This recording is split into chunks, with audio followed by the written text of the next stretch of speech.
Fair Tire Studios, the home of the Patriots, the Celts, the Revs, and the Bruins. Boston's home for sports is 98.5, the Sports Hub. Beasley Media Group Station. Sports Hub headlines, presented by Celsius Energy Drinks. A brutal outcome for the Red Sox last night as they opened up a 3-game series in Minnesota with a 5-4 loss to the Twins. Brand new leadoff hitter Roman Anthony capped off a 2-hit, 2-walk night with a tie-breaking RBI single in the top of the ninth. And then after a 90-minute rain delay, Alex Cora saw Jordan Hicks allow a walk-off 2-run single to infielder Brooks Lee in the bottom of the ninth.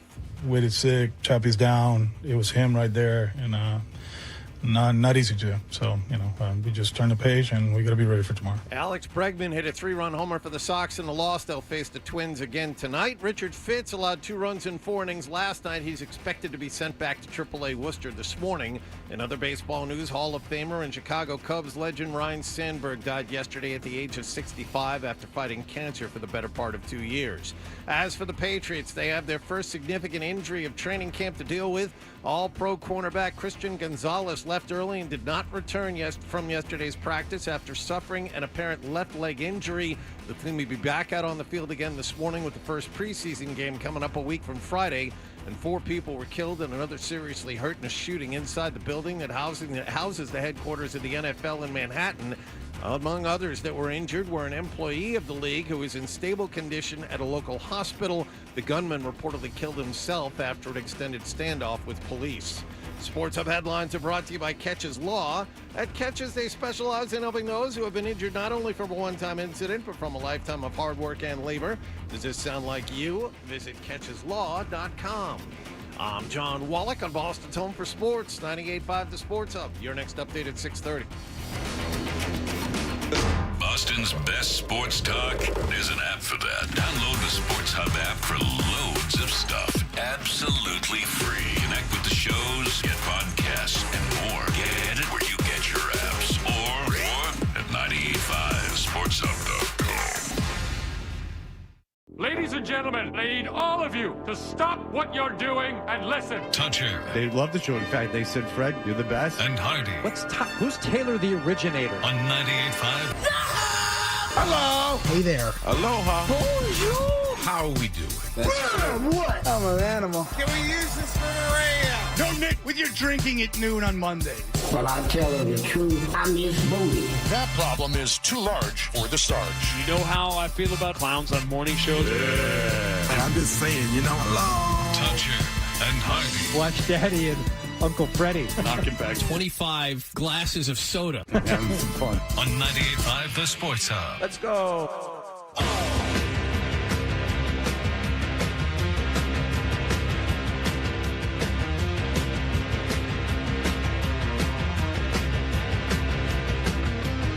First piece of sex I had was booty. Contact me, please. Can you do that for me?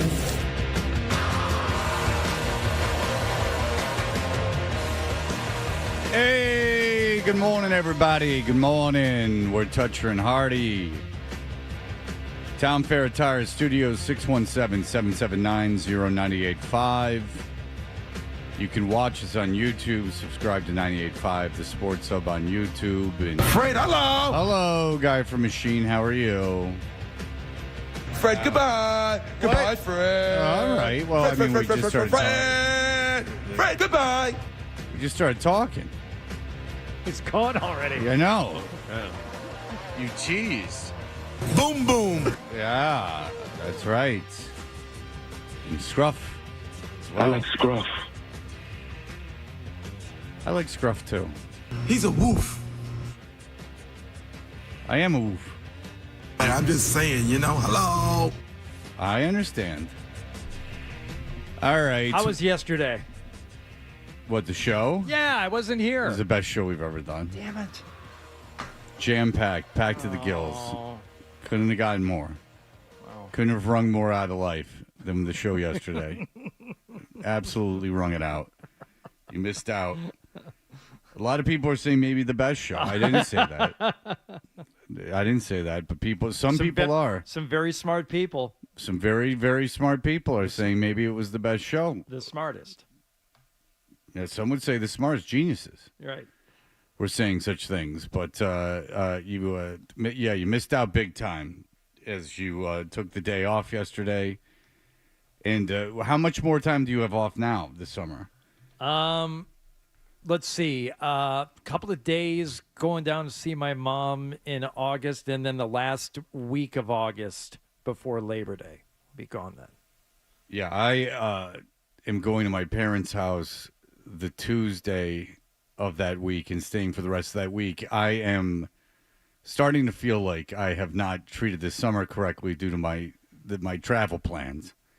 Well, you don't have a choice. No, and it's starting, I think, to have some repercussions because everyone else is going to beaches and submerging themselves in water. Even the 95% in Adam. You know they talk about the 1%. I'm talking about the 95% in Adam. Yeah, he's out in Maine for a week.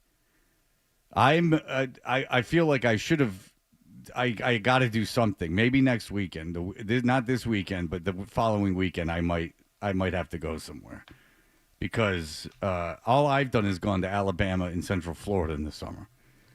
Yeah, which were not relaxing, enjoyable trips. Is it okay? So, but at least you went somewhere and you went there for a purpose. Even John, with his sad, awful visits to the Jersey Shore and his in-laws, at least he went somewhere and for a purpose. For me, so far, when people say, "Hey, what you been doing this summer? Did you go anywhere?" I went to the Cape for a day. I did that. What else? Oh, I'm going to go see my mom and sister in Durham, North Carolina for 3 days.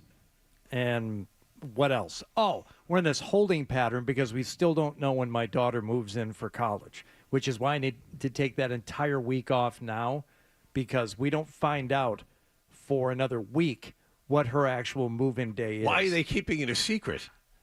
That makes no sense whatsoever. Because I'm starting to get the impression that colleges and universities, it's almost like they're holding the parents hostage for certain things. Would that be because of the size of the check you're sending them? Well, it should be the other way around, but it's like, their timelines, their schedules, and it's like, no, but once we tell you what's going on, then you hop to it. And this is how things are done. You're a month out from this, and you have no idea?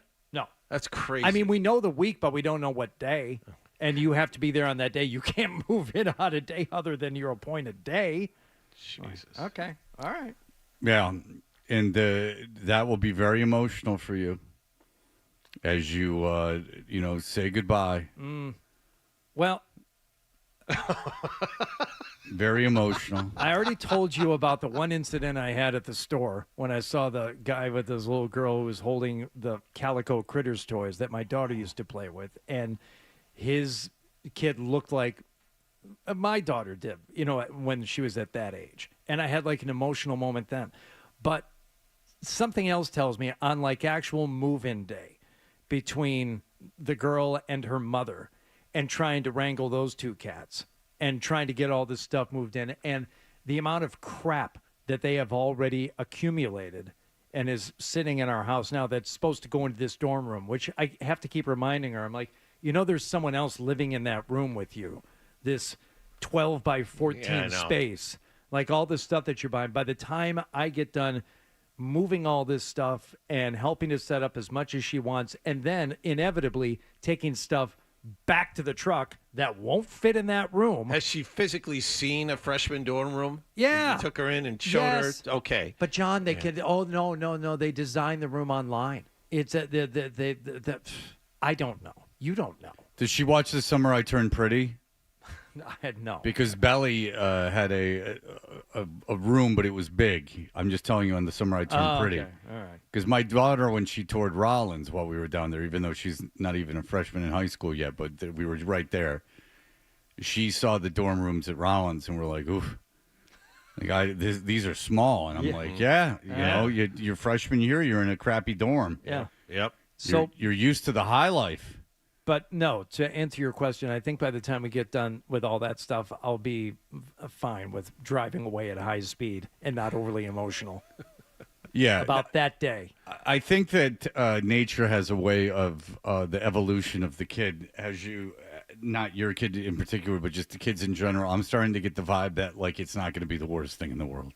Well, Marcy actually said this to another group of parents the other day. She's like, I think she's purposely acting this way so that it will be easier for us, to have her leave. I said, as opposed to her just being an a-hole, she's not just, a typical, selfish teenager. Yeah. You think there's like a whole method to her madness, that she's been behaving this way recently so that we won't miss her as much. Yeah, it's an act of charity. It's a philanthropic endeavor from her. Those words came out of Marcy's mouth, and she wasn't like being sarcastic. Yeah, I mean, she's deliberately letting it easier for you guys. Right. Letting it be easier for you guys, yes. Because I was saying yesterday... Well, if that's the case, egg on my face. Right. Because my son, when he's in school, he goes to, just high school. He goes to school at, leaves at 7:30 in the morning. He doesn't get back until, 8 o'clock at night. And that can't start soon enough. That's got to start soon. He's got to be someone else's responsibility for a while, is my feeling on it. He's got to... I need another adult to... At least one other adult to, start, they can guide him for a while. Yeah. During the day. They can make him do stuff. Because I have a feeling he doesn't talk back as much to the other people. Oh, as he does to me. Almost guarantee that he doesn't. Yeah. So I'm not going to be very, very sad when school starts again. I usually don't want to wish the summers away, but this summer has not been particularly... the idea that it's summer has not affected anything in any way. The weather has not been enjoyed. I've said, I've just gone to places that are not great in the summer. I've had to rent cars and just drive kids around. I haven't had any summer fun. Any fun I've had could have happened in the winter. None of this is anything to do with the summer. So at least there can be football and someone else taking care of my son. My daughter's not a pain in the ass, but she's just turned 15, so I guess so. Maybe some kids are a pain in the ass at that age, but she's not a pain in the ass yet. So my son, though, pain in the ass, because now he's got to take the SATs. He's got all that sports stuff, so you have to tell him to go do stuff, and he has no intention of doing any of it. So this summer can end as far as I'm concerned. It can end soon. It's this July's not ending. It just will not end. July's taking forever. In fact, I thought today was the 30th, and I got excited, but it's not. No. It's just Friday, the 29th. Friday's the 1st.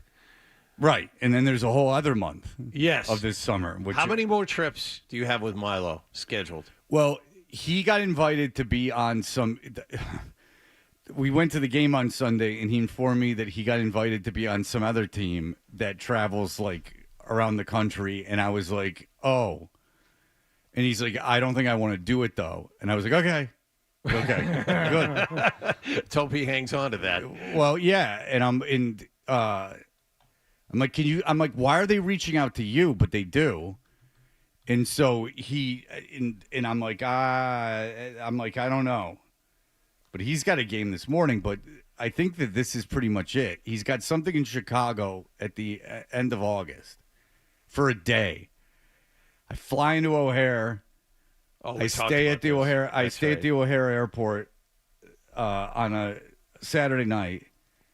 I drive an hour from O'Hare Airport, and he's got something for 5 hours, and then I drive him back to O'Hare Airport, and we come back home. And then his mother's birthday, which we had to stay in town for, is that Monday, and then I can go to my parents for Labor Day, the week of Labor Day. But I can't leave until Tuesday because his mother's birthday is that Monday, and they couldn't have celebrated it. Okay. I'm not gonna ask. I'm not gonna ask about the mom's birthday.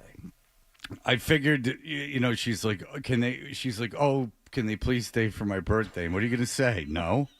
That's what I was going to ask, if that was a specific request. Oh, no, it was a request because I didn't even think of it. I'm not thinking it's her birthday. Like, that's not my responsibility anymore. Why should he care at this point? Yeah, exactly. Why does it matter to him? But why should she care? I don't know. I could see, I don't know. Well, with women, the way you are with birthdays, I mean, you. Well, holy crap! You and your birthday. I know it was a thing. real tour de force. My 50th. It was it was nonstop party. We all know when it is, January 16th. I know 3 birthdays by heart. I know my wife, 2 kids, and yours. That's it. Just that'd be because 4. Dumbass.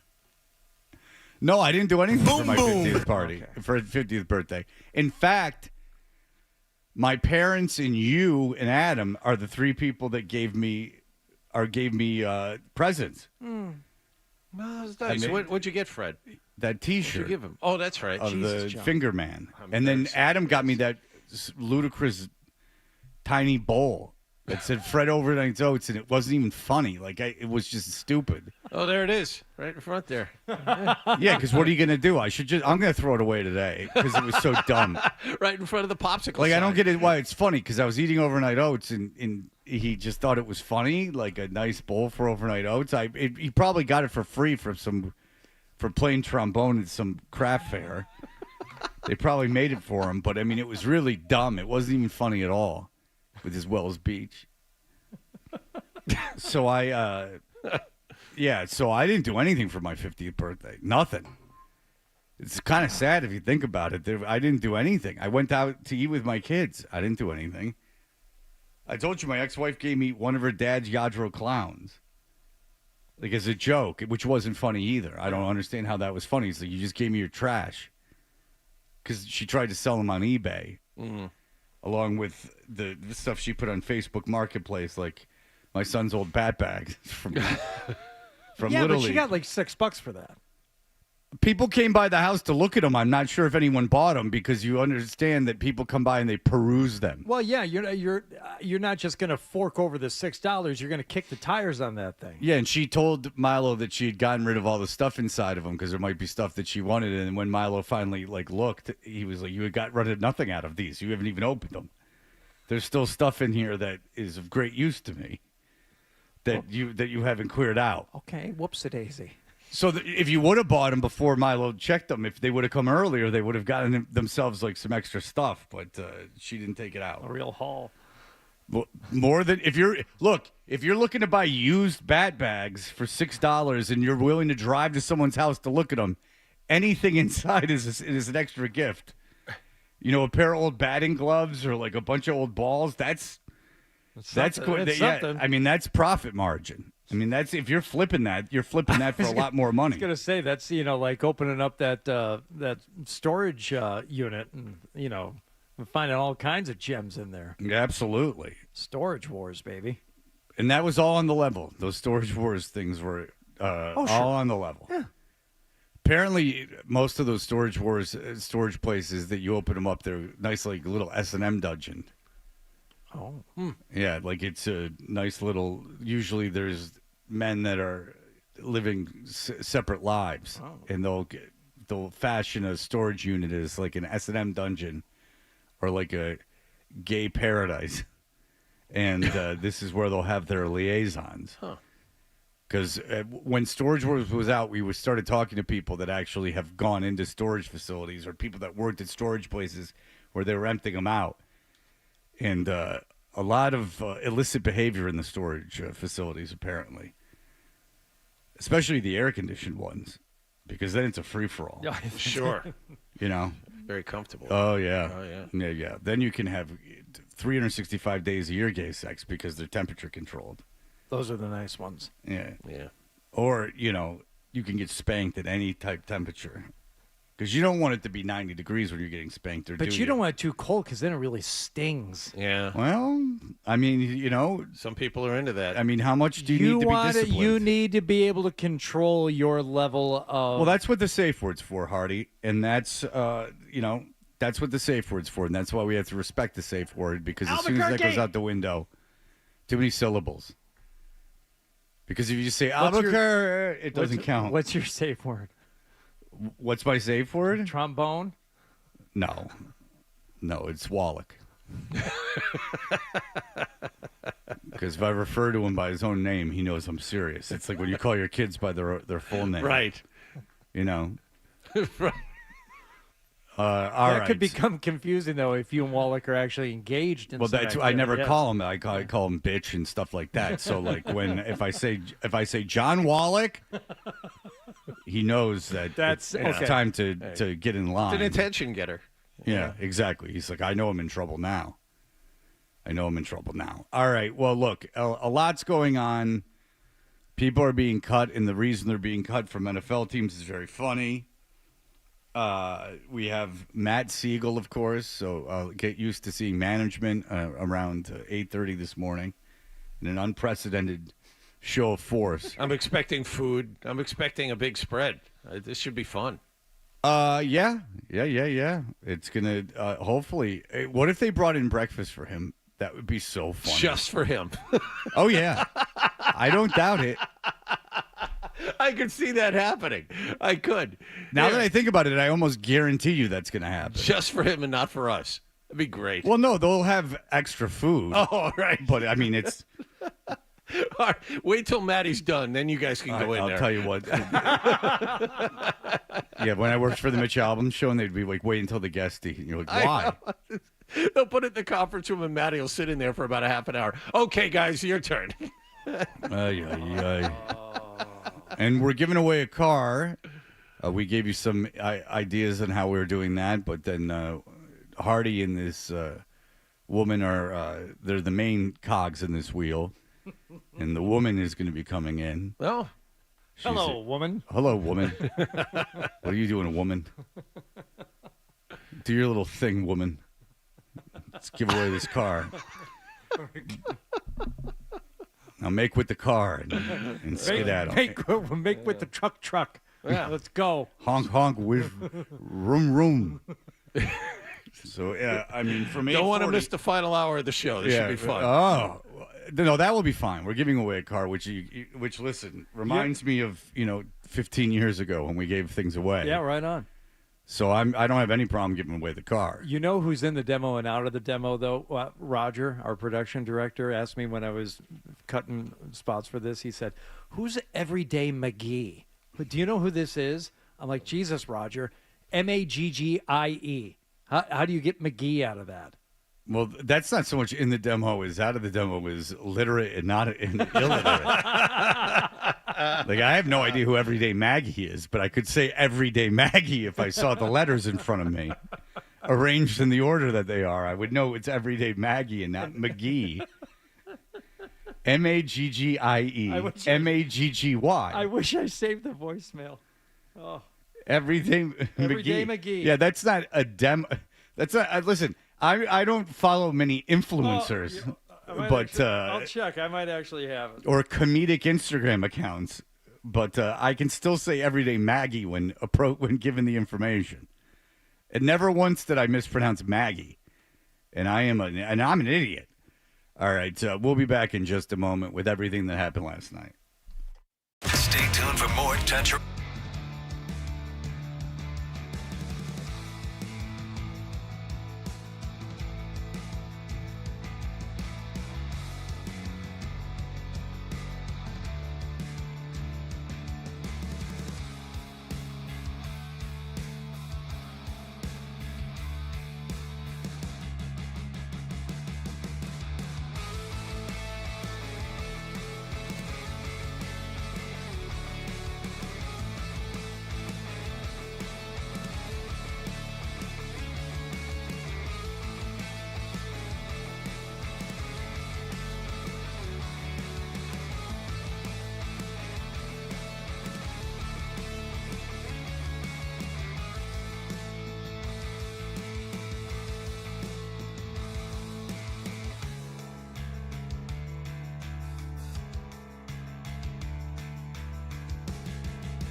Did you catch the game last night?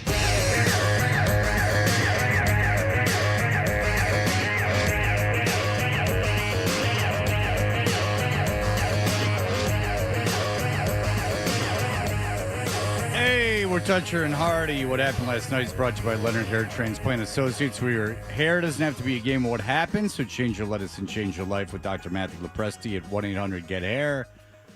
Hardy, what's going down in the streets? Well, I'm sure we were all up very, very late last night watching the Red Sox as they were in Minnesota taking on the Twins. I was actually watching this game, and I said, well, this is great. I'm going to watch, the ninth inning here, and we'll get some fireworks, and we'll see how this thing ends. And we did get some fireworks early on, courtesy of Alex Bregman. Let's go to the fifth inning. 3-2. Swinging a shot, high and deep, left center field, back there, it's out of here. Alex Bregman with a 3-run bomb. His second big home run in as many days, and the Red Sox are on top. Another Breggy bomb. Yeah, don't get used to it, Johnny. Breggy bomb. You're a bottom if there ever was one. We were talking about Alex the cheerleading that Dave O'Brien has kind of resorted to. Another Breggy bomb. Yeah, it's gotten constant. Yeah. What's wrong with Breggy bomb? It's pithy. It's alliterative. Breggy. It's well done. It's going to catch on. Breggy. Her name was Julie Beagleman. We called her Breggy. Another Breggy bomb. And she was carrying 4 bombs, 2 on her ribcage and 2 on her butt. 2 on her backside. Yeah, right. Yeah. You jazz up the language. I'm just giving. I'm bullet pointing it for you. You add the commas and stuff later. Yeah. Like, right. Grammar. Sure. Okay. You go. Her name was Breggy. She had 2 bombs, and 2 of them had areolas on them, and the other one had. They were turd cutters. Turd cutter in the middle. Right. Yeah. And one, and it could be really one with a crack separating it. Yeah, that's right. But I don't know. I'm not God. Whatever Lord you worship can decide what to call it. I didn't design it. I just celebrate it and name it. Yeah, I mean, there's a reason that I go at full mass. And that ain't, listen, that ain't an accident, right? That's the will of the man upstairs. I am hot and bothered.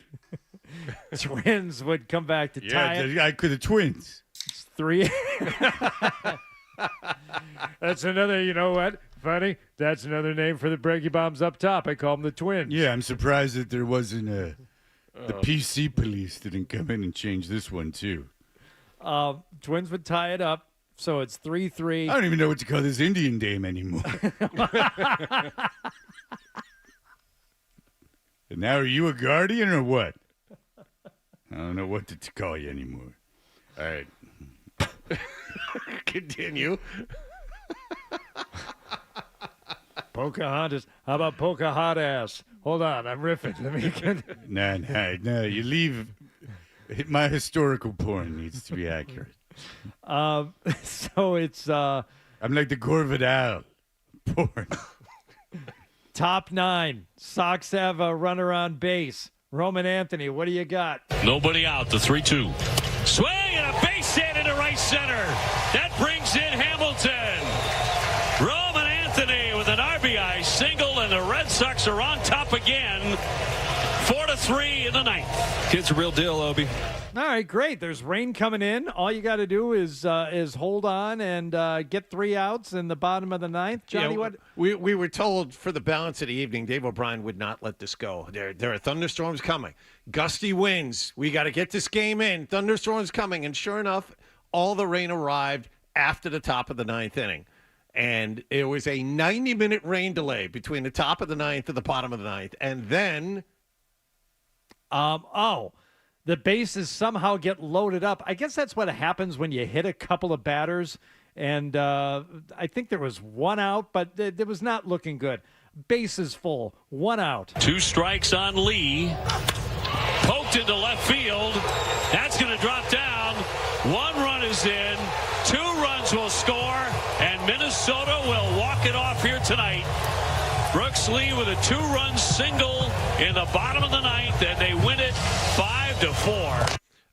To be honest, I mean, there's a lot to be said about Jordan Hicks, who hit 2 guys in the span of 4 pitches, and that was after a leadoff single, and he got himself into trouble. Hicks was put in a no-win situation last night. He had thrown 25 pitches the day before. The Sox needed 4 or 5 different pitchers just to get to him. Aroldis Chapman wasn't available. Garrett Whitlock apparently got plain sick, and that carried on to the next day, so he wasn't available. So it was just going to be him. And you throw 25 pitches, you get warmed up to pitch the bottom of the ninth. You have to sit for an hour and a half, and then you have to warm up again, and that's what you get. And Hicks isn't exactly the master of control to begin with. He was put in a pretty much a no-win situation last night. No, it's not ideal, but also this is who you got for essentially the guy that you got for Rafael Devers. Yes. And it's a guy that you can't have close games. I wouldn't even put him in high-pressure situations. I understand he got out of one on Sunday. Very fortunate to get out of that 8th inning. Yes. But, he did get through the 9th. He made that interesting, too. But Hicks is not the guy you want in pressure situations. I'm just telling you now. No, I think any Red Sox fan that's watched 5 minutes of him since he got here, the outing before the outing against the Dodgers was ridiculously bad. I mean, he walked 2 guys, spiked a curveball to put runners on second and third. I mean, you remember this. I mean, I think any Red Sox fan that's watched the last week understands the warning label that Hicks comes with, and he has no business being anywhere near the 9th inning. And he wouldn't have been if Garrett Whitlock was healthy. So you got what you got. And this is what happens to you. If it was just Jordan Hicks and he was on the team, that'd be one thing. But he's the guy you got for Devers. Yeah. So you have 6 runs in that game if you have Devers, because Yeah. Devers gets up in that. Maybe Devers gets up in that 9th inning. The more I'm reading about the Red Sox and their plans for the trade deadline, which is Thursday, it looks like they're going to pick at the edges and not make any kind of significant move. Why would they? I mean, what's the significant move they're going to make? To do the best you can to get a good starting pitcher with for the term. rotation. With term, and if that means emptying out the prospect bin, then you do that. If you don't touch the 3 guys that you have in the majors. The thing is, that they're probably thinking, well, we can do that in the off season when there's more availability. That would be good, except you had the general manager of the team say when they traded Rafael Devers, this makes us much more flexible and opens us up to add. And right now it doesn't seem like that's the case at all. But you see, the problem is you took that as any kind of serious notion. That again, I keep getting the pie in the face. That's on me. Logically, they keep doing this. I explained to you, John, that logically that didn't make any sense. No. It doesn't make any sense. You gave up your most valuable asset for nothing, so you could give up more assets. That doesn't make any sense. Like, that's not how business is done. It goes back to, and again, this is completely on me. It goes back to believing what I'm told. And, so what I was told at the beginning of the season is, you know what? We're tired of losing. We're building this team to make the playoffs. So when Milwaukee goes nuts at the trade deadline, picking up talent, that has somehow reflective of their opened payroll. Sometimes people go nuts at the trade deadline because they don't have payroll.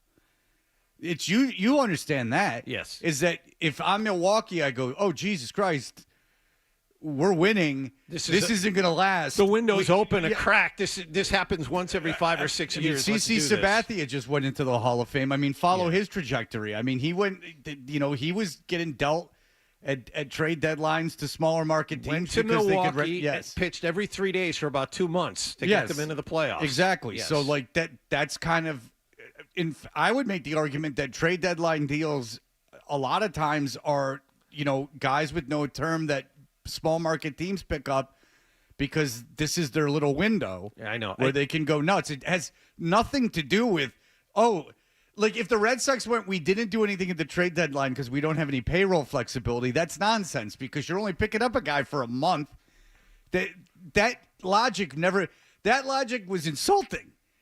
And it's a logical thing, not a baseball thing or anything that's difficult to understand. It's just commerce. That's not the way it works. We're not paying this guy for the next, 7 or 8 years. So now we can finally do something at the trade deadline. What, to pick up a rental? What?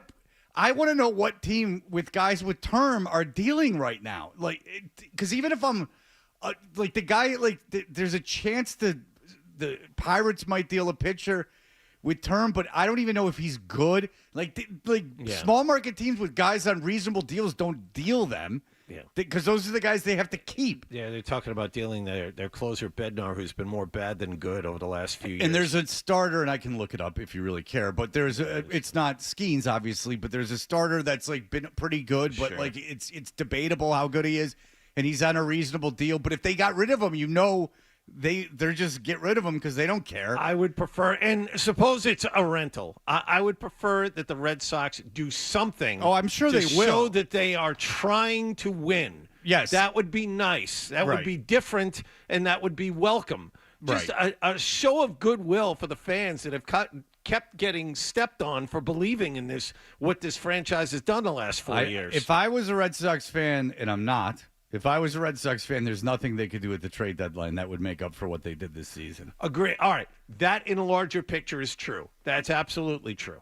And again, it's not getting rid of Devers. It's just if you would have if it was about money, you would have retained money when you dealt Devers, and you would have gotten something in return for better him. prospects, a better major leaguer, someone who could help immediately. Right. Yes. Instead of the loss that your trade got you last night. Now that I would imagine that Hicks's WAR went up. So his wins above replacement, if you added it all up between Devers and Hicks. The stat nerds can't save this deal. There's no number you can present to me that will spin it in favor of the Red Sox. No, but people were very excited when they went on the 10-game winning streak because it somehow that was because of the absence of Rafael. No, we pointed out during that winning streak that they were still doing dumb things, that they still don't execute fundamentals worth a damn. You saw it with Jarren Duran on Sunday. That stuff happens every day. So, we were pointing this out while the Red Sox are winning, and now they're falling back to the mean. Well, so is everyone else in the AL. So when you're the third wild card team or the second wild card team in the AL, that's no great shakes because the AL sucks bad. All the more reason for you to do something significant here in the next 48 hours. Yeah, you never know if you want you never know where that might land you. Oh, absolutely. Listen, you could win. Wild card teams make the World Series all the time, and I guess that maybe on another planet you have a number one that can pitch twice in a series that can give you a fighting chance. Mm-hmm. Not a lot of teams have what you have, so that's true. Go help yourself out. My God, here's an opportunity. I'm just curious because the best guy in the market's a third baseman, so you're not getting him. The guy who got hit by a pitch last night, Suarez? Yes. So, the best guy available is a third baseman, so I don't know. And the first baseman's gone, so I don't know who you're looking to get. We were talking about this Tampa Bay guy, Yandy Diaz. That's who they've been connected to the most. Won a batting title a couple of years ago. He's got 18 homers this year for Tampa. Well, look out. All right, we'll be back in just a moment. Here are the headlines. Essential Sports Hub headline presented by Celsius Energy Drinks. Red Sox lost to Minnesota last night 5-4 at Target Field. Sox took the lead in the top of the ninth on a Norman Anthony RBI single, but they lost it in the bottom of the ninth on a 2-run single by Brooks Lee. Sox still have a hold of a playoff spot. They'll pitch Lucas Giolito against the Twins tonight. Baseball Hall of Famer Ryan Sandberg died yesterday of cancer at the age of 65. Patriots defensive back Christian Gonzalez appeared to suffer a left leg injury at the team's first padded practice at training camp yesterday. The pads will remain on this morning at 10:15 behind Gillette Stadium, and 4 people were killed and another seriously hurt in a shooting inside the building that houses the headquarters of the NFL in Manhattan yesterday. Sports Hub headlines are brought to you by Super Service Today, Massachusetts' #1 provider for residential and commercial plumbing, heating, cooling, and drain cleaning, day or night, and always done right. Visit superservicetoday.com. I'm John Wallach on Boston's Home for Sports, 98.5 The Sports Hub. Your next update at 7 o'clock. More.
While he was available, Keyshawn Boutte had a really good time going against Christian Gonzalez. Iron sharpen iron every day. So, my focus is just getting better every day, kind of working towards the best players and just getting sharp every day. So, yeah. Right up until Christian Gonzalez left the field with an apparent leg injury, maybe a hamstring, could be a cramp.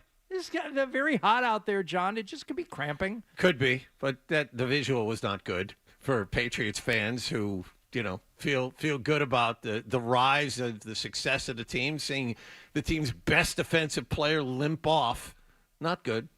No, not a good visual. It was during the 11-on-11 portion of practice. He was matched up against Stephon Diggs. He walked slowly off the field and stopping occasionally to grab the upper part, the back of his left leg.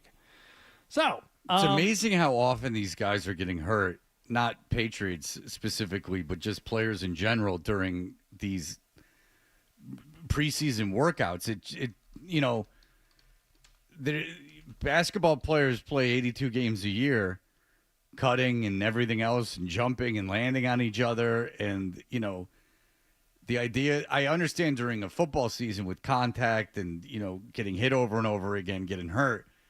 It just seems odd that so many guys go down. Like, there's lists of dudes every day that are just going down, and these prime athletes. Yeah, you just saw Justin Jefferson has a hamstring problem, right? Well, happened to him. If you follow Adam Schefter on Instagram, there's a guy tearing an ACL like every 5 minutes on some team. Like, it just is odd to me that, these guys have been working, they work out, 52 weeks a year, and that all of a sudden they're just cutting during a practice and they're tearing ACLs. It's crazy. Well, Jalen Pulk had not attended the first 4 sessions. Back on the field yesterday. Caught a touchdown pass from Drake May. Little red zone drills off of play action. Found him in the back corner. It's all going to change now. He's going to be great. He's going to be starting this year. I don't know if he was available to speak, but Keyshawn Boutte once again. Give us something on Jalen Polk back out there. Keyshawn, when you look at Jalen, this is his first practice this week. Where do you see the biggest differences with him this year versus last season? I'll say I can't really speak for him. That's not really a me question. So. What about what you see? Anything different about No, I can't tell you that. So it's not about me. So. Oh boy. Andrew Callahan getting shut down there. Oh boy. Yeah. Yep. Well, it's great to see him back. I want to see him succeed. He had a rough year last year. We're hoping he can help the team this season. None of that. You saw him, though, right? Oh, you talked to him. You guys are friends. Listen, there's a competition at receiver. Guys are going to be left off. Yeah. Bootie's not guaranteed a place on this team. I'm not saying anything either, good or bad. It's not me. How does he look different? I don't know. I'm not paying attention to him. I'm paying attention to myself. I got no problem with what he said. I would have done the same thing. What are you going to go praise the guy and then you're the guy who gets cut? Well, you can give us something. DeMario Douglas was asked about Stephon Diggs and how it relates to him, and he gave us a little something because this has been a topic of conversation. All right, Stephon Diggs is making the team no matter what. So is Pop Douglas, by the way. Okay, yes. Okay, but you can talk about him even though it's not you. If it's me and another guy and one of us is most likely not making the team unless born. A receiver that's been on this team is not making the team this year. And I wouldn't comment on anything either. I don't want it to be taken as a slight or as a praise. I can't win either way. Freddie Zip Lip all of a sudden. Look at you clamming up. Huh. Yeah. Interesting. I've never seen this side of you. Yeah. Well, some of us, can navigate the media storms. The Jalen Polk controversy. Yeah. All right. Diggs going to be good for your game out there, Pop Douglas? It's gonna be good. They're gonna have to put, whoever their dog is on him, or whoever their dog is on me, or whoever their dog is on. So I feel like either way, there's no one else you can think of. We're the two guys that are making the team. Seriously. I mean, we're going to come out to play. You know, the two of us will be out to play. That's right. This team's going to win 9 games. Yeah. We're going to be running a wishbone. John. This team is going to win 9 games. We can think of 2 guys that are definitely going to make the team as wide receivers. You're not even a fan. Shut up. Whoever game plan is to, cover Steph or cover me, I feel like we're going to have something to dial it up. So on YouTube, like these 1980s, like Michigan State games will come up. Yeah. And it's like Michigan had Anthony Carter. Like Anthony Carter was a really good player for Michigan. He ended up playing the USFL because it was one of those guys that got like a big deal. He played for the Michigan Panthers. And it's so funny watching those Michigan games because it's just Anthony Carter lined up wide and that's it.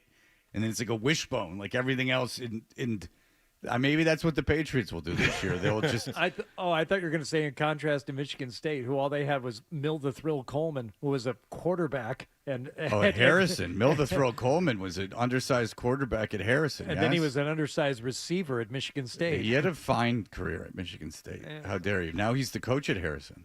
Oh, good for him. Did you know that? I did not. Huh? That's a little Farmington Hills, Michigan high school football talk right there. That's what everybody was. Which I'm very involved in. I'm feet on the ground. Well, you're with a that. booster. Yeah, I've been to a lot of.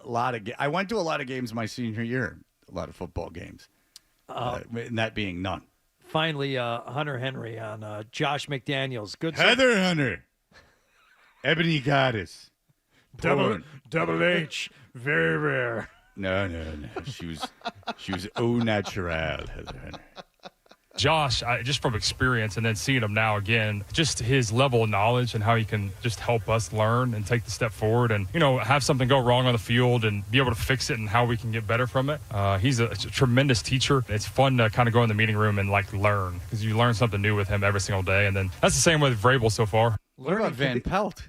He didn't teach anything? All right.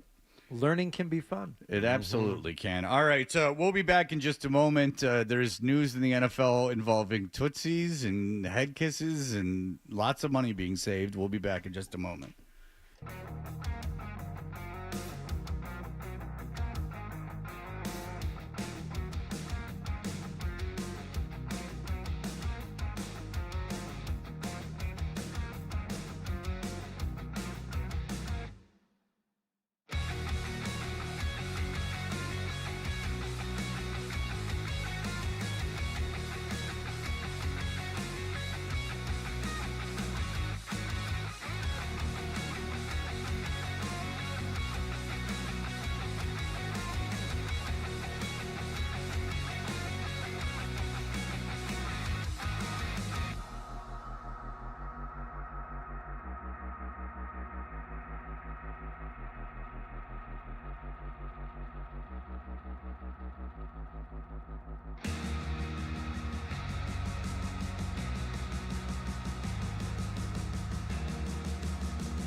No matter where you go, you're always connected to Boston sports with the 98.5 The Sports Hub app. Download it wherever you get your apps today.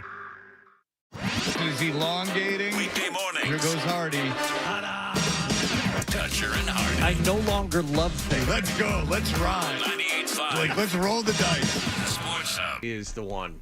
Well, she was on Dawson's Creek. She was a femme fatale on Dawson's Creek as I was watching that with my daughter.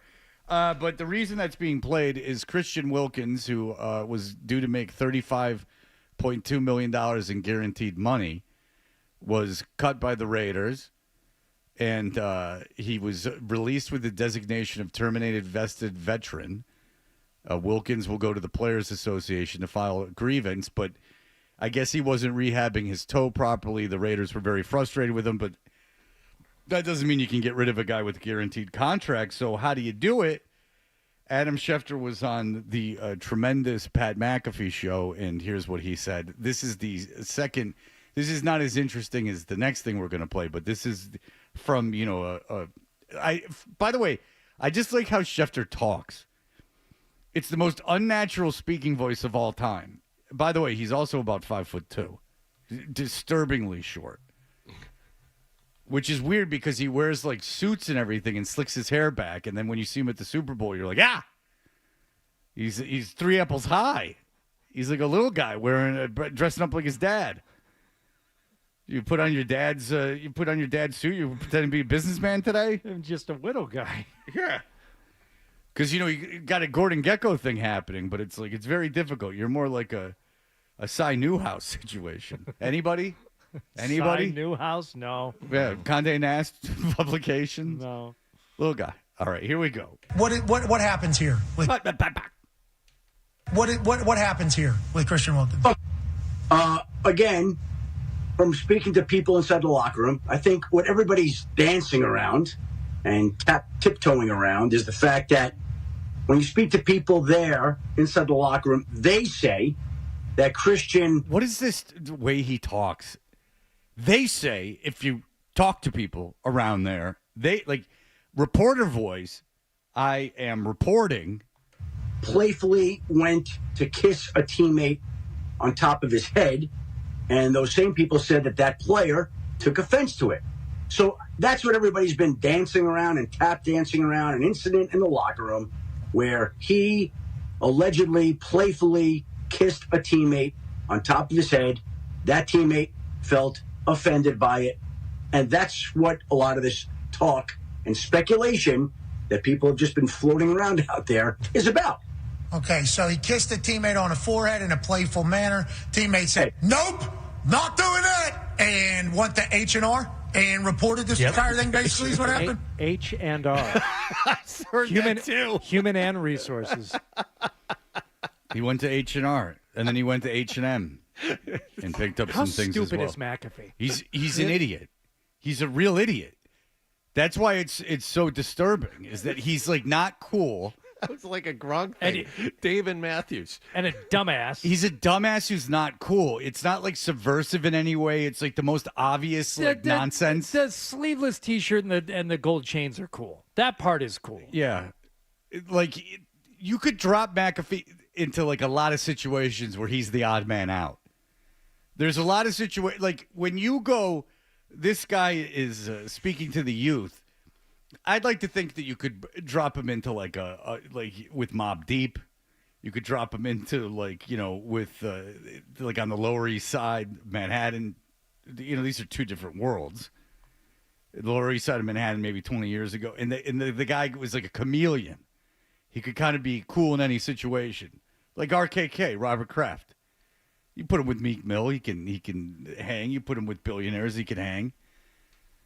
Pat McAfee, there's a lot of places he's very uncomfortable situations for him to be in. Not very cool. Not a cool guy. I think that's probably a fair and accurate way of saying things, yeah.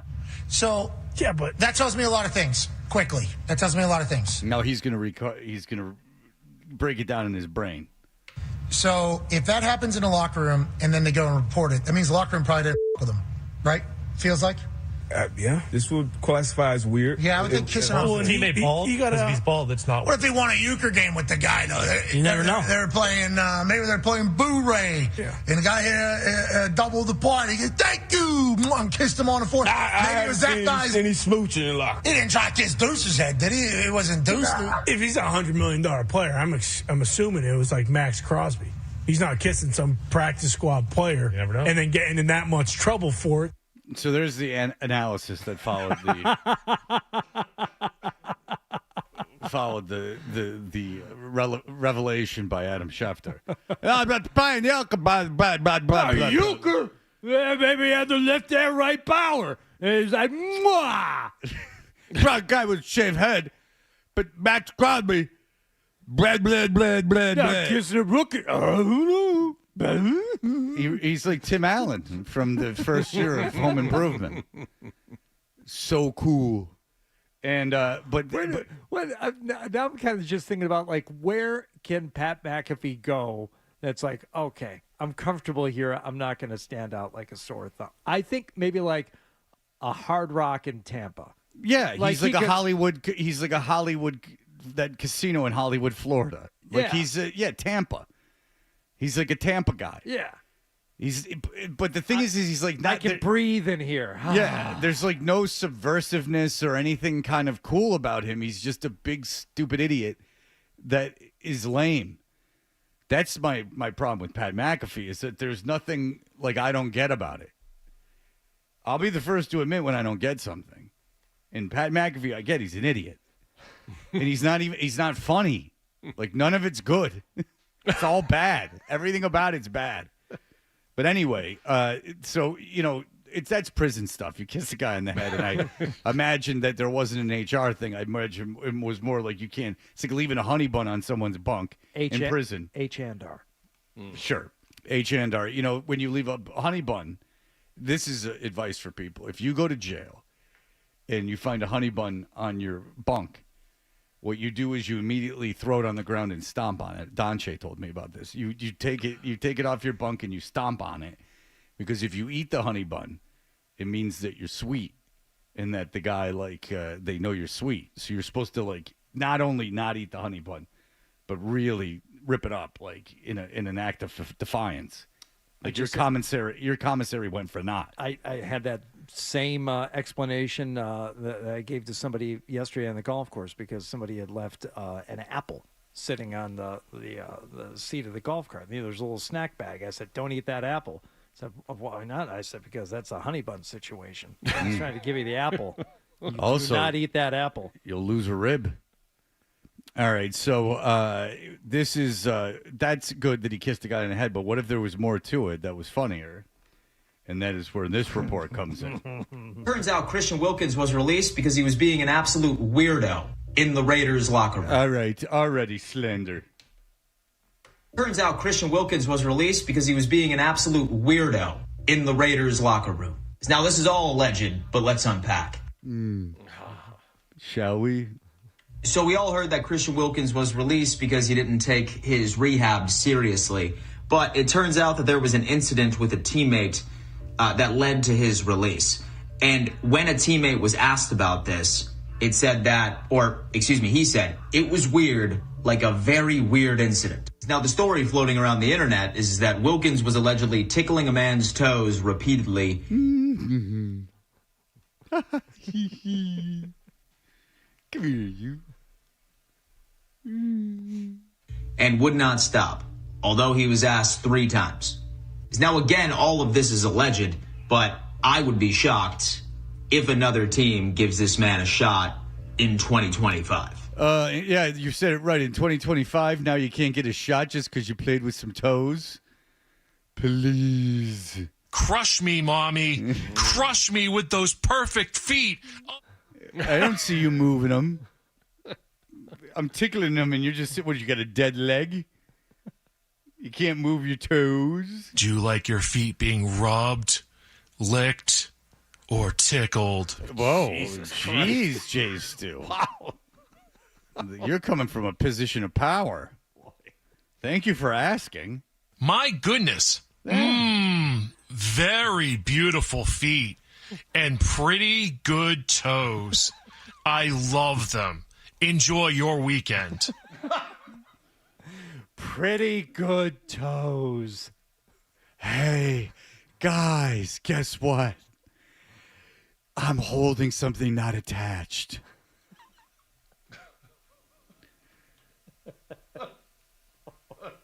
This foot's not attached to nothing. It's free range foot. Made a deal with the mortician. All right.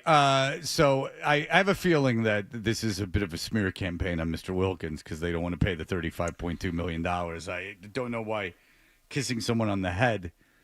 And do you really see an NFL player going to HR that, like, hey, he tried to kiss me? It sounds more like the guy tried to kiss him on the head and the dude like was like, I'm not playing that.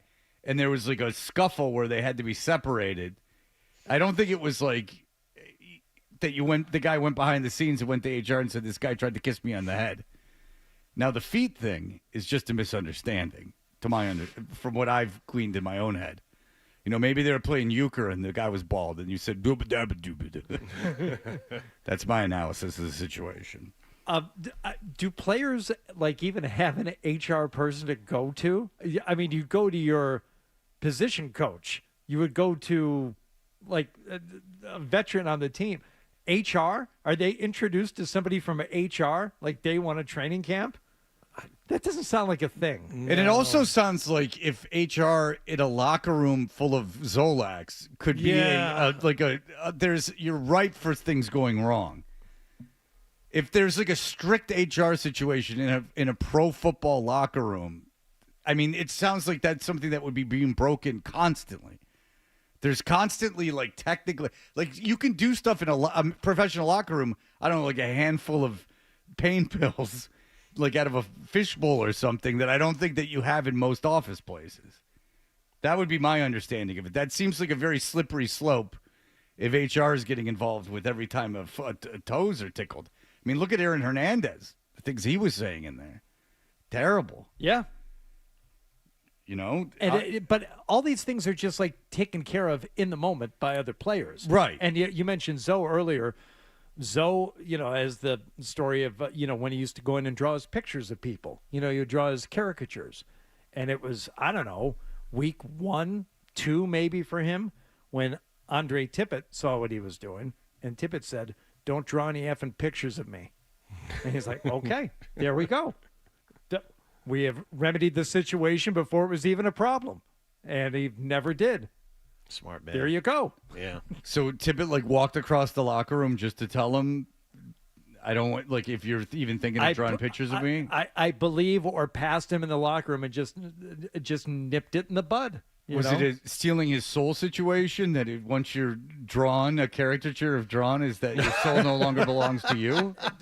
Either that or it's just a question of Tippett not suffering any foolishness. And I think it's maybe the latter, but it could be a soul stealing. I would guess based on his standing in the league and his size that Solak was like, all right, you're one of the few people on this planet that could take me easily. Tippett was black belt. That's the other part. Oh, I thought you weren't going to say belt. Okay. Thank God. Thank God you threw that. Well, his black belt wouldn't concern me as much as his size and strength. Yeah, right. That's one of those things where you don't have to, when you're Andre Tippett's size, you don't have to really learn any martial arts. So, let's go Andre Tippett against jiu-jitsu black belt Joe Rogan. How about somebody who's into push hands? You think Tippett could take Josh Wade's skin?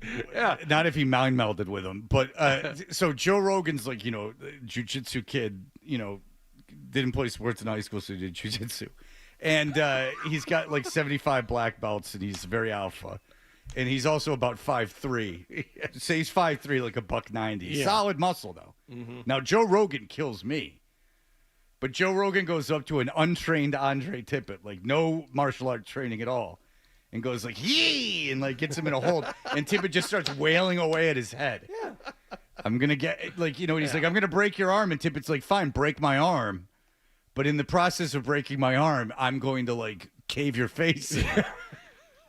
and just overwhelm you with like very hard punches to your face, and I'm gonna like destroy your orbital bone. Sure. So like I got your I have you in an arm bar. I'm gonna snap your arm, and you're like, okay, you can snap my arm, but my other arm will be repeatedly just caving your skull in. So your eye's gonna be hanging out, and now I'll have a broken arm. And that can be put in a cast, and you will have brain damage. You'll be severely brain damaged, and your eye will be out of the socket. That's the thing. It's like, oh, he's got him in an arm bar. He's going to break his arm. Okay, well, his legs and arms, his other arm's free, and with that, he's just. And then someone's going to go, well, in jiu-jitsu, you can get them in many holds. Sure, there are a bunch of people pounding their steering wheel in anger as we speak, and you could all kick my ass. I'm not putting myself there, but I'm saying Andre Tippett in his athletic prime. Yeah. I'm taking him against almost any, like not Roy Jones Jr., but against most jiu-jitsu masters, I'm taking Andre Tippett. Because there's no referee in this fight that we're constructing in our heads. He goes low, he takes Tippett down, say, and gets him in maneuvers around to get him in the hold. And Tippett just starts spazzing out, throwing wild blows. Yeah. I don't want to be on the other side of those wild blows, is what I'm saying. That's the thing about Zolak, is that even if one of us got Zolak in a position where we felt he was compromised, Zolak starts spazzing out, throwing knees and elbows. Those are going to do a lot of damage, you understand? Mm-hmm. In my understanding of the fight game, which is not, I'm no M&A guy. M&A. M&A And if you guy. try any stuff with it, Right. try your M&A stuff with me. I'm going to H&R. Boy, he's just a fool. He's just an idiot. And yet he's making, a lot more money than I am. So who's the idiot? With the feet tickling, though, Gary Notangwe has checked in on email. He's like, hey, bid idea, feet or 401k? Hardy lists a bunch of home projects, and you have to decide if you're going to cash in the 401k or sell some feet pics. I don't know. Yeah, if you don't know, I told Fred that I milked the 401k for some kitchen repairs. And I advised him to do likewise. You can't take it with you, is what my thing was. No, in my erotic fiction, there's always consent. There's no playing around. Rocky Suarez said, can do. She opened it up willfully. All right, so do you like your feet being rubbed, licked, or tickled? I can't believe Jay did that for us, Jay Stu. Good for him. All right, Andrew Callahan will join us. He was shut down by Keishon Booty, as we just heard last hour, and we will talk to him about how things are looking at camp. You're listening to Toucher and Hardy on the Sports Hub.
get the details and you don't maybe take things for granted.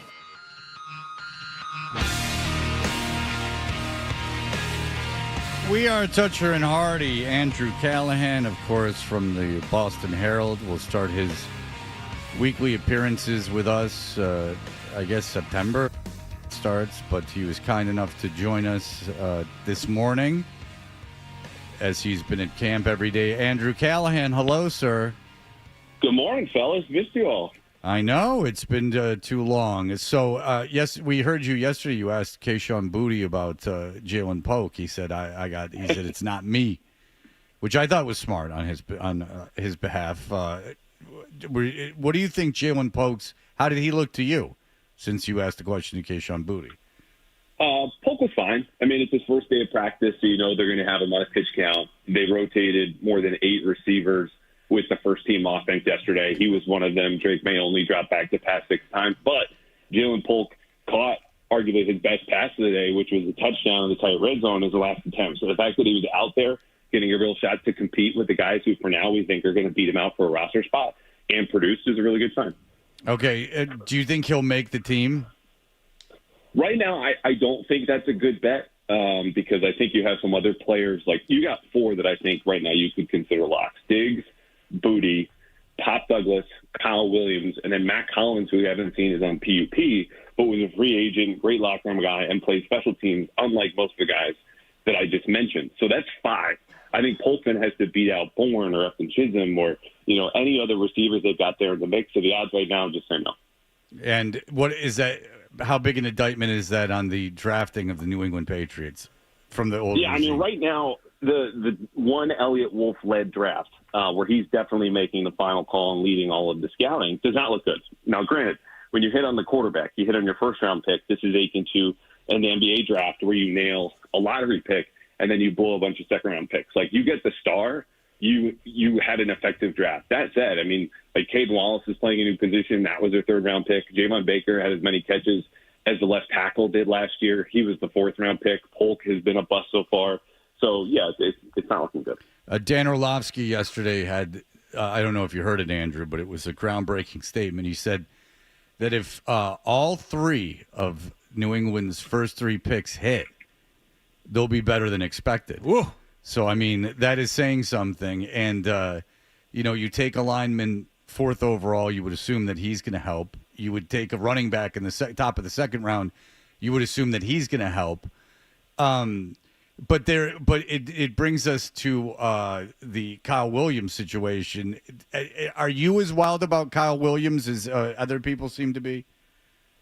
I was as a prospect, and this isn't to say the little that I've seen of him as an NFL player. 5 practices in the spring, now 5 in the summer. Only one of them was padded, has been anything like a disaster. It's just inconsistent, which is what you would expect from a rookie. But sometimes when you see guys who take off immediately, like the small sample can give way to the power of the sample, meaning like if you were to go play pickup somewhere and some dude is crossing everyone over, hits 2 threes, and you're like, oh, it's a small sample. I've only played with him 2 minutes. Like, no, that guy is good. I haven't seen that level of wow yet from Kyle Williams. There is a great skill set in there. He had really, really good numbers against man coverage, and he got the speed to take the top off the defense, which no one else on the roster really can say. But we haven't seen either of those really translate, save for a nice catch he had against Christian Gonzalez on day 1. And that doesn't mean it's not going to happen today or tomorrow or Thursday or Friday when they're going to be in the stadium for a practice. But so far, he looks like a 3rd-round rookie. All right. When it comes to the receivers, just back to them for a second. We had talked a little bit earlier about the folly of Jalen Polk being out there and, the unwillingness of Booty to even talk about him and who's there. But in terms of like the actual opening up of things, this is what Booty had said, that with Diggs out there, they could seemingly have things open for him and that they would have to, put their dog on either one of those guys. Best case scenario, Andrew. Let's say both those guys are, playing to the top of their form and they can, draw coverage away from the other. Is it going to be enough? If those are the 2, if it's going to be either Diggs and Booty or Diggs and Pop Douglas, is that going to be enough in terms of a receiving threat for the Patriots? It's a good question, and I think you have to take it within the context of, okay, what does Travion Henderson do? Because I think when you consider their 5 best skill position players, which includes their pass catchers, like Henderson's definitely in there as far as the athleticism, the long speed, and the explosion. So if they're going to play with him as a receiver, split him out wide like we used to see with James White, or run all these angle routes, we've seen a lot of wheel routes here so far, I think it could be enough. If Henderson just isn't ready for that type of workload yet and can't give you the explosive plays which they're going to need not only as a rusher but as a receiver, probably not. I think this is a team that's going to lean on its defense. And the other thing about Diggs and Pop Douglas is that, honestly, both of them are probably suited for the slot right now. And this isn't to say that Diggs can't play outside. Like, he's going to play outside. Some X with the X is like, you got to win one-on-one. You're all alone. You're often not in the route concept where we can crisscross you with another guy to get you free. But I think you got to look at the top 5. And, like, or if you want to pick whatever number, it's a little iffy. But I feel better about Pop Douglas and Stephon Diggs if I know Travion Henderson can take some of the load off as a receiver because he's faster and more explosive than, honestly, either of them. I wanted to ask your opinion about Will Campbell, who apparently had an up and down day yesterday. When do we start judging how good or not good he is? Do we have to wait until preseason game number 1, or can we make opinions before that? I mean, you can make opinions whenever you want, John. I mean, look, this is your job. If you didn't, I might be in your chair. Yeah. But look, like, I prefer to go a couple games at least into the preseason, and that also assumes, right, that he plays more than a series or two, because anything can happen in a series or two. We saw yesterday his one rep of one-on-one pass rush, Keanu White threw him to the ground. And I checked in about this because we only get to look at this once on the field. There's no replay, but I asked someone with the team, and they had said, like, look, he was really good to a point and just got caught leaning. And so the only thing the media sees is like him on the ground, which categorically, very bad, not where you want to be as an offensive lineman. But the process to that point had been okay. So it's not like he's got this big technique flaw, all of which is to say he's not going to be good as a rookie. But if he can be passable enough, that will allow the Patriots to be whatever good or great version of themselves that they can be, provided obviously other things fall in line, because there's no version of the Patriots where Will Campbell outright stinks and that they exceed expectations. I think he's honestly the biggest bellwether for this offense and maybe team outside of Drake May. Well, the expectations have gotten to the point where they're very, very high. 8.5 wins in Vegas, people saying 9 wins.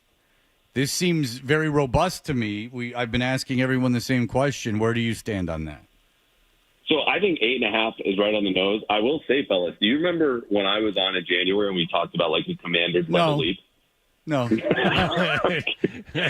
we dragged that into Callahan says they're going to the Super Bowl this year. And right around then, granted this is before free agency and the draft, it was like, are you insane? What's wrong with you? I don't think that's going to happen. I think this is a 9-8 football team. And even then, you're a fumble away that you don't recover versus that you do from being 8-9 and being under the 8.5. I do think expectations have gone a little bit too far because, again, the offensive line is going to be a real issue. And that offensive line is going to affect everything they want to do on offense. Not to mention there are a lot of new parts. People are not talking about the fact that it's not just a new offensive coordinator, but a whole new staff Josh McDaniels has never, ever worked with, plus a new head coach, plus all of the free agents. And, again, the rookies that we're relying on, not just Will Campbell, but Jared Wilson, who is a third-round pick out of Georgia, who might be Drake May's starting center as soon as week 1. We got a lot of ways to go in camp, but my point is it's a lot of moving parts to assume that they're just going to hit the ground running. And if you expect them to go, 10 or 7 or better, you have to go 3-1 or 3-2 at the start at best. And if you don't, then I think we're looking at a season we all expect right now, 8-9, maybe 9-8. So I understand it's early in camp, and he's a rookie, and you just mentioned Wilson at center, but apparently there have been some issues with some issues with the snap, and I go back, I keep going back to this, like with the offensive line and how much importance is put on it for every team, especially this one. How they wouldn't bring David Andrews back just to see how he looked, just to give him a shot, just to have him around in camp for a while, because if it's not Will Campbell on the left side, it's this rookie center, and you're bringing up more questions, especially in the case of center that maybe needed to be there if you'd at the very least brought Andrews back just to see how he looked. Hardy, are you just sick of seeing DA around 98.5? Am I the what? Are you sick of seeing David around the halls? Because he's working with you guys now. Oh, It sounds like you're already tired of it. I thought you said when you said DA, I got I got it's excited. No. That's Damon Amendolara is back. Well, hell, Andrew. Yeah, No, baby. I only saw him here once. No, it's not. I'm sick of seeing him, but I'm sick of reading about issues with the offensive line and then remembering that it's like, oh yeah, your one guy that you could count on. They said no thank you before camp even started. And I know there was an injury there. And who's to say? I don't even know if David Andrews would be able to say, I could have gone. But I think at the very least he would have liked to have a shot at it. And it seems like it would have been smart for the Patriots to give him a shot to see if he could play. Yeah, look, I don't think you're going to find a bigger, I'll just say fan of David Andrews, especially as a guy, than me in the media. And I can tell you from an event we did right before the draft, and he was gracious enough to come out. We raised a lot of money for cancer research. He said he couldn't really play catch with his son in the backyard because that's how messed up his shoulder was. Like, I think this was the Patriots when they released him and did this big thank you, and we expect to have a press conference nudging him towards retirement. He needed another month before that actually happened. But I know he had interest from other NFL teams. He didn't want to leave New England. But the bigger sticking point is, okay, even if I get to training camp, which, by the way, because the Patriots owed him money, that team would have had to pay more than what they owe him, which I think is a few $1 million. He wasn't sure that he could even be healthy enough. So I know that dude has lost a lot of weight. He's playing a lot of golf. He's loving life. I miss him, but I know exactly why he's not playing football right now. Okay. And this is I don't understand how this team is 5 wins better than last year. It's just the coach. Because what have they really done personnel-wise that's 5 wins better than last year? Well, there's a lot. You look on defense. You added players at every single level. And Milton Williams, say what you will about being got like 48% of the snaps in Philly. Like, he was as good at pass rushing defensive tackle as there was in the league. You upgraded at corner with Carlton Davis. You upgraded at linebacker with Robert Spillane. And let's not forget, the defense was just as bad as the offense a year ago. You flip to the offensive side, the biggest improvement you could have for any team, A, is your quarterback making a leap, which everyone expects in year 2, because Drake May, A, has just more experience, and B, he has better coaches at every single position around him. You get Stephon Diggs, who used to be the best receiver since prime Julian Edelman. Pop Douglas takes another step. You added rookies at running back and receiver, and rookies we don't know. That's fair, but your offensive line is also going to be better, even if Will Campbell plays like a rookie. That's better than Fedarian Lowe. And Garrett Bradbury is going to be better than Ben Brown, who right now is your third-string center. So you put all of that together, Milton Williams, in addition to the fact that the new Miles Garrett. Mike Vrabel is going to also touch every single part of the program. Like, when you go from a guy who is a bottom 5 coach, wherever you want to rate Gerard Mayo from 28 to 32, you pick, but he's down there. He was down there. Mike Vrabel is somewhere in your top 10 or 12.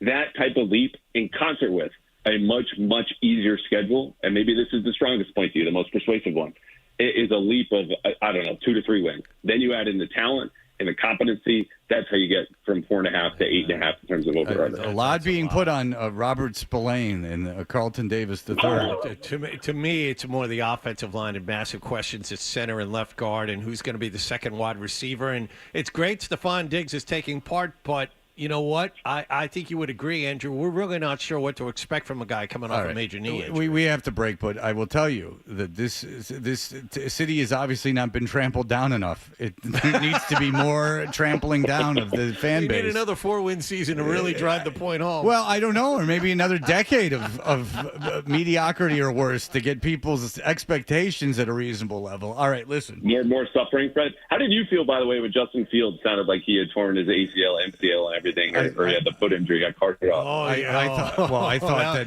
I was there that morning. The talent differential between him and Tyrod Taylor is massive. It's a massive chasm between those two. I'm going down the list to see if I'm going to put Vrabel in the top 10 or 12 NFL coaches. I'm going to get back to you on that. All right, next time. All right, Andrew Callahan, thanks so much. We miss you. We look forward to having you in on a regular basis again. Have fun at camp.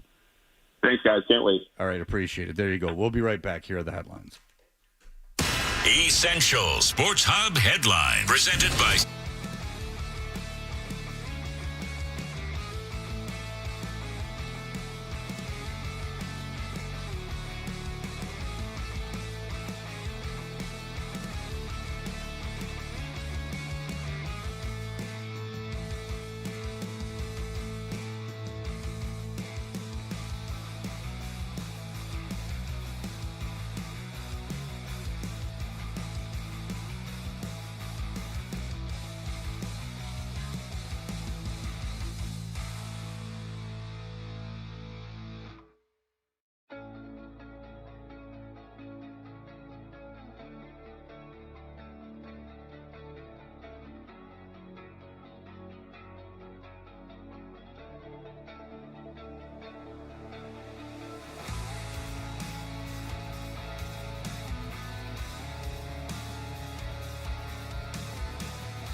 right. Be listening to for your chance to score a pair of tickets to see comedian Nate Bargatze. Bargatze. I can never say it right. At TD Garden on Saturday, August 9th. 2 shows virtually sold out, with a third show added at 3. Tickets still available at Ticketmaster.com. Ryan, do you have? I'm eating and drinking over here. I'm having an avocado toast. Okay. That's good cholesterol, you know. Oh, that's it. Yeah, that's the good stuff. That's the good stuff. Right. And good fats. Yeah, good fats. Mm-hmm. That's what you want in your life. Do you have that Skip Bayless thing from yesterday? I didn't ask you for it, Ryan, but the Skip Bayless, you're saying there's more to this, Hardy. Skip Bayless. I can play the beginning of it, what we played yesterday. Okay, so you have that? All right. I think I have it here. Let's see. Yeah, you probably saw these quotes last week. I certainly did. They shocked me maybe more than they did any other sports fan, especially golf fans.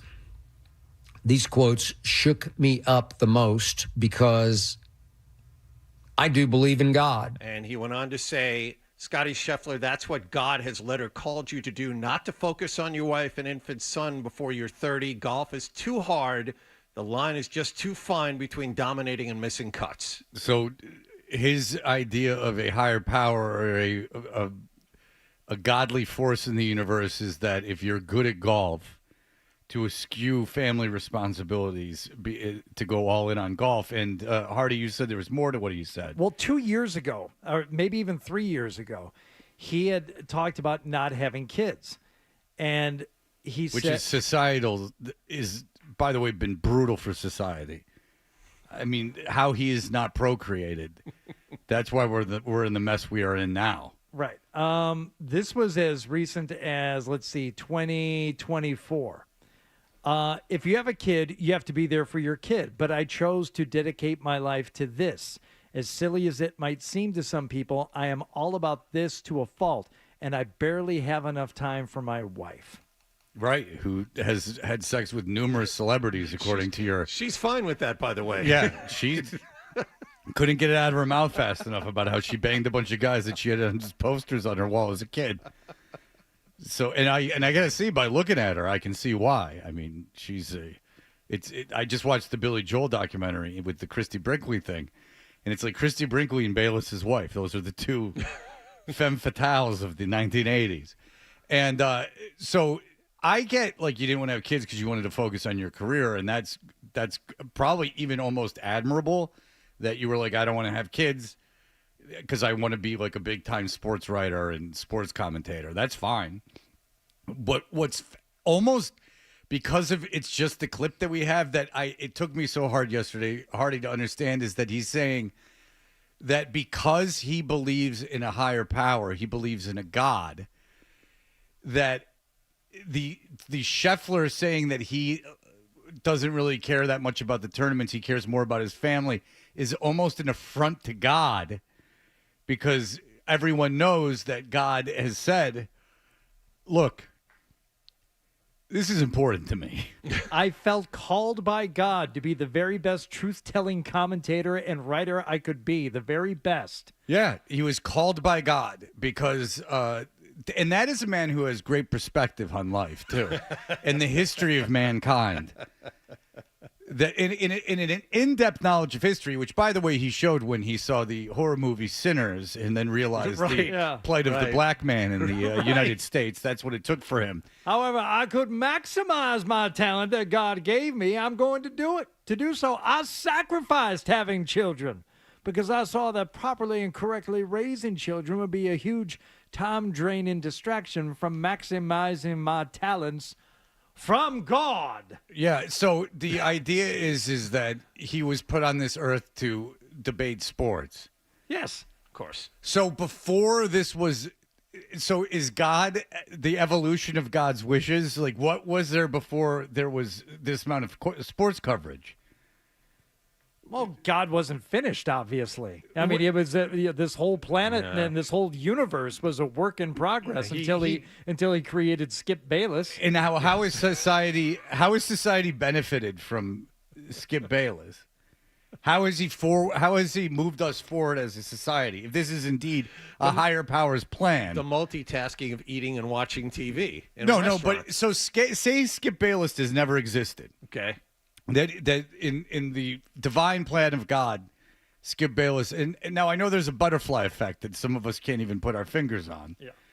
But aside from the butterfly effect, if Skip Bayless never exists, and indeed God's plan is not followed out. And first of all, shut your mouth. But yeah, go I know. ahead. Horror upon horrors, but he's forced us into this corner. Is our lives, is the society any different? Let's take you to the streets of Kenya. His perspective on the world is incredibly small. And even if he has influenced culture in any way, it's such a tiny, minuscule part of it. Fred, do they get Fox Sports in Uganda or in Taiwan? First of all, you poor, simple, shallow man.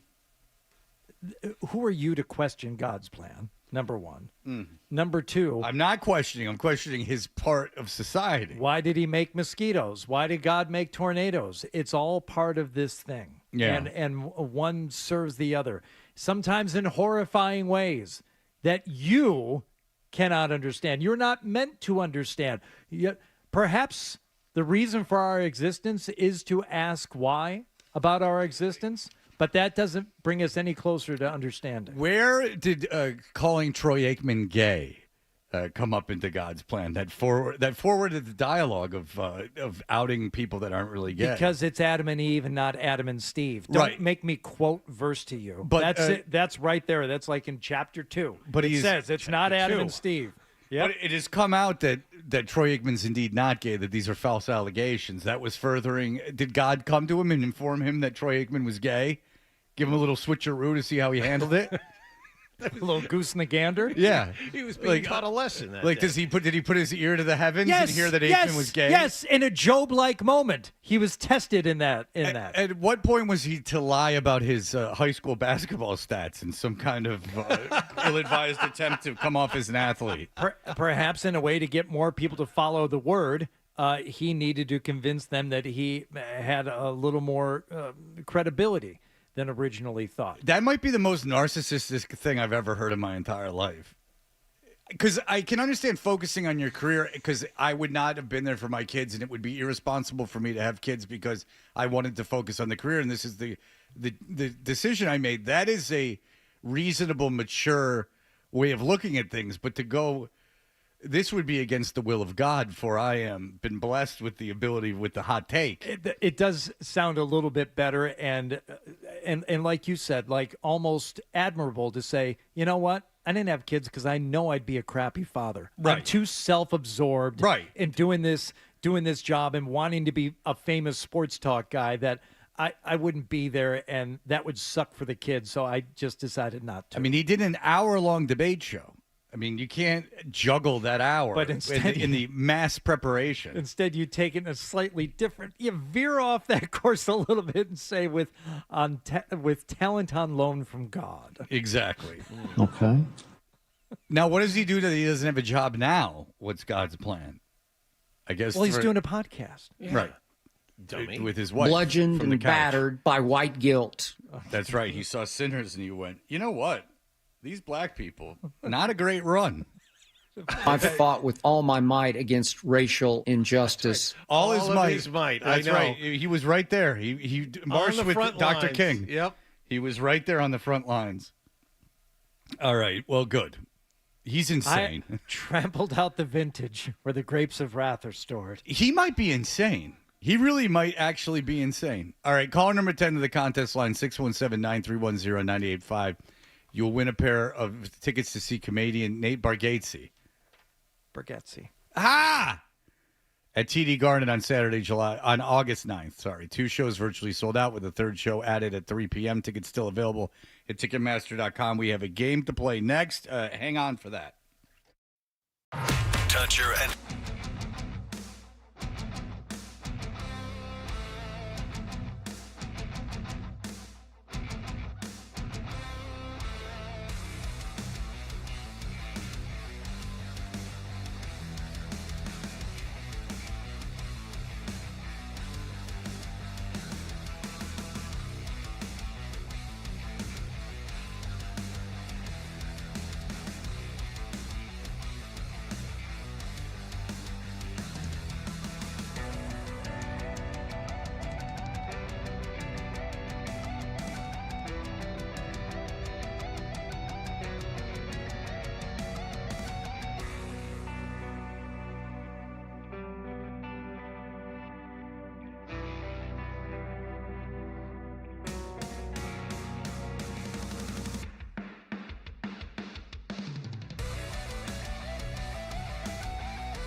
been to jail. Get the app, the 98.5 The Sports Hub app.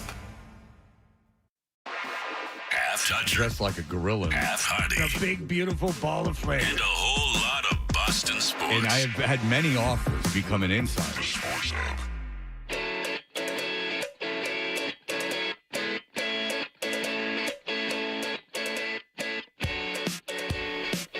Hey, we're Toucher and Hardy. You can watch us live on YouTube. Subscribe to 98.5 The Sports Hub on YouTube. We are in Patriots training camp. There are a lot of people there. There are people there that are not going to make the team, including some picks from last year, probably. Hardy, there's a whole mess of talent going around out there. There is, and there's a lot of these camp guys, but I thought it might be a useful exercise to see if you boys have really been paying attention here, and if you can tell me the difference between a camp guy and another type of camp guy. And we're talking about campy, lavish Broadway musicals. So I will give you a name, and then you have to tell me if it's a Patriots training camp guy or a camp guy from one of our favorite Broadway shows. I thought it was going to be a Savannah Bananas player as they do high camp at the Savannah. Yeah, that's a good call. I can't tell you how much I hate musicals. And there's people that I respect, like John Mulaney and stuff, that like have like a encyclopedic knowledge of these things. Yeah. What's wrong with this, though? This is from Le Cajafo. But of course it is. It's just unbelievable how much effort goes into something I hate so much. Yeah. Like, I couldn't imagine in a million years going to something like this. Well, maybe that's a bad example. I think we all know this. Not a Buster Jones. I'm not skin and bones. In fact, when I go home to my wife and children after the play cats, I have 8 or 9 clubs, for I'm the St. James's Street cat. James Corden, of course. All right, so I will give you a name. You have to tell me heterosexual. If it's camp guy or camp guy. Okay? Got it. Patriots camp or Broadway musical camp. Number 1, we begin with Truman Jones. I'm going to say Patriots camp guy. Truman sounds like someone with an affectation. He's trying to lead us in that direction, you see. Nah, Truman Jones is going to be a Broadway performer.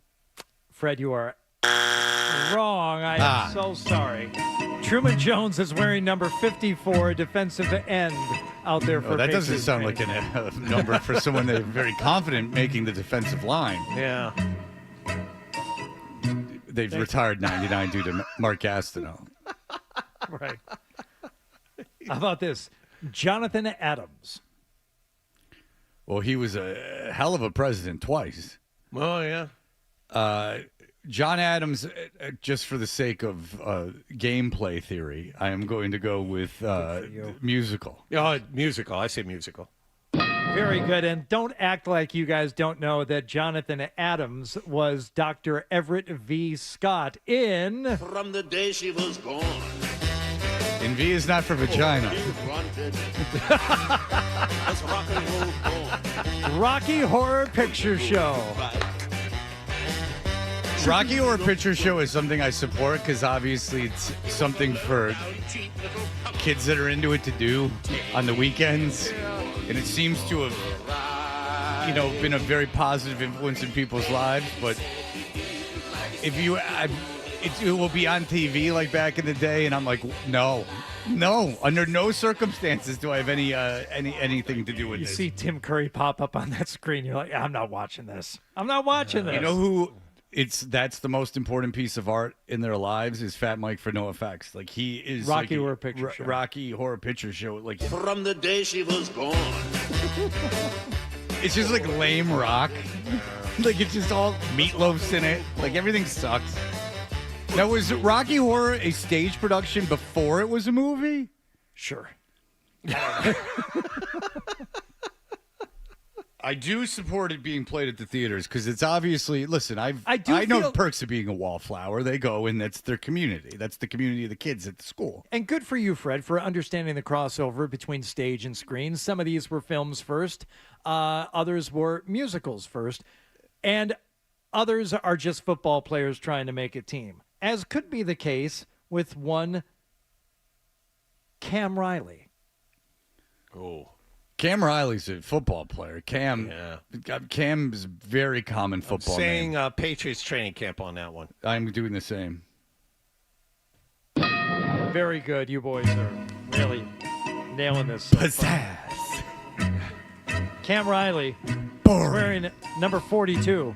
He's a linebacker in camp right now. Once again, not exactly confident that this man is going to make the team. How long could you, do you think, last being involved in a musical production?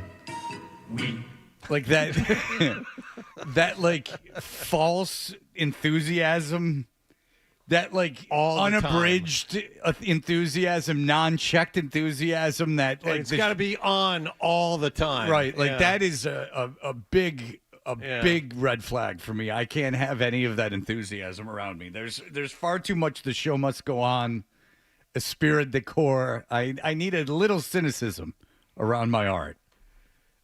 How about this one? Corey Reynolds. Oh, well, I mean, he's a Patriots camp guy. All right, I'll say Broadway musical. Oh, yeah, he doesn't care what you have to it doesn't say. matter. It doesn't matter. Again, Fred, don't act like you don't. That was really a song he had written. Maybe not. Dakina Moore. That could be someone ripped from the drag stage. I'll say Patriots training camp guy. Dakina Moore. That sounds almost like almost like a very high camp drag name. I'm saying musical theater. Very good, Fred. Yeah. Dakina Moore. I tried to trip you up on that one. Chiffon in Little Shop of Horrors. I'm just a mean green brother from outer space, and I'm You can hear Chiffon back there.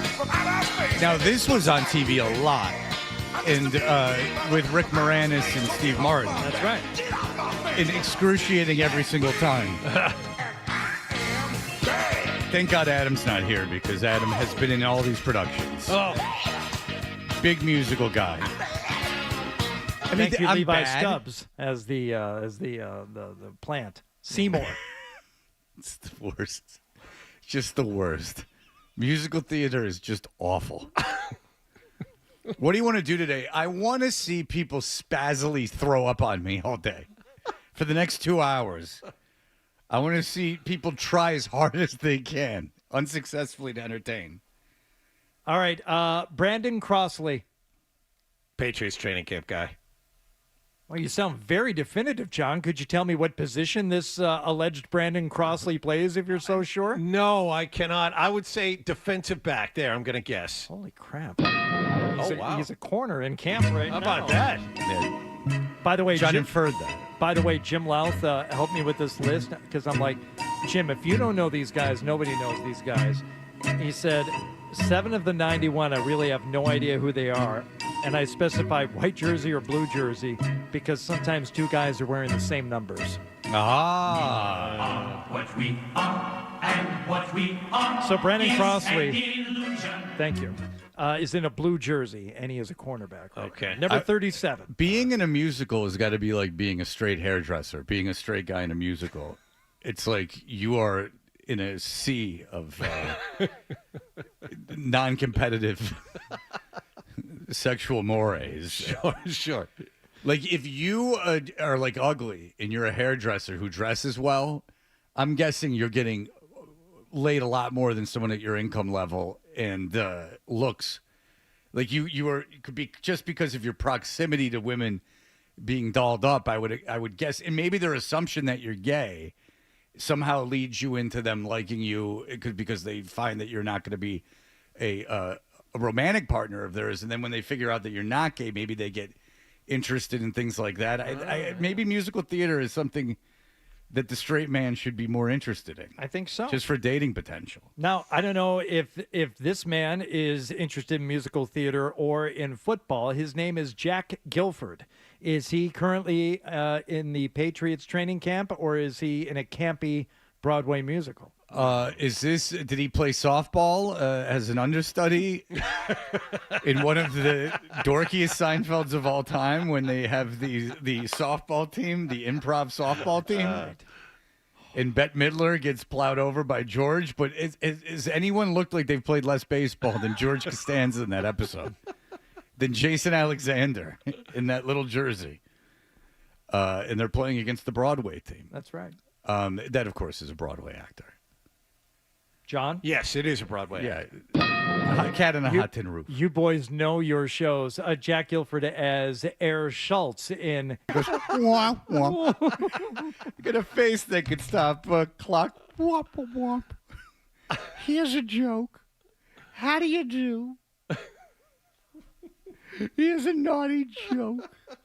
Wiggity whoop. Oh, man. Do you ever see the character of... who's the guy that does all the plays, the musical theater, Jesus Christ Superstar and stuff like that? Sir Andrew Lloyd Webber. Yeah. Andy? Yeah, Sir Andrew Lloyd Webber. I wear a cape. There's someone who does a character of Sir Andrew Lloyd Webber. I'm wearing a cape today. All right, final one. Demir Blancamucci. This better be a Broadway actor. I'm saying Broadway actor. He's drawing a blank on you know what. Hey! Hello. That is, you would have to end with a Broadway actor, I would assume. Demir Blancamucci is wearing a white jersey in Patriots training camp right now. Number 30. He's a wide receiver. He is? Yep. Wow. Right. Well, listen, he's got as good a chance as Joe and Pulk. Well, congratulations, boys. You did very well. Hello, welcome to the show. I'm James Corden, and I'm married. I'm not skin and bones. In fact, I'm remarkably fat. Just get up there and call yourself fat. Hey, Corden, put on the whiskers, fatso. Get up there and tell him how fat you are, you big fat sack of crap. Don't call me fat. All right. And he asked, can I do your hair? All right. Very good. We will be back in just a moment as excitement builds, as Mattie got here at 8 o'clock in the morning. It's 9 o'clock. He's ready. Well, no, he's probably doing hot now. Yeah, but he's ready. That's right. He was sure to bang on the window and say hi to you before he went down the hall. Clearly, you're the number one If you're priority. in management, you get on your horses because he's yet to be entertained. Yeah. All right. So we'll be back in just a moment. Stay tuned for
And already, we are going to be explaining how we're giving away a Ford F-150 from McGovern. Perhaps you've seen the reels on Instagram.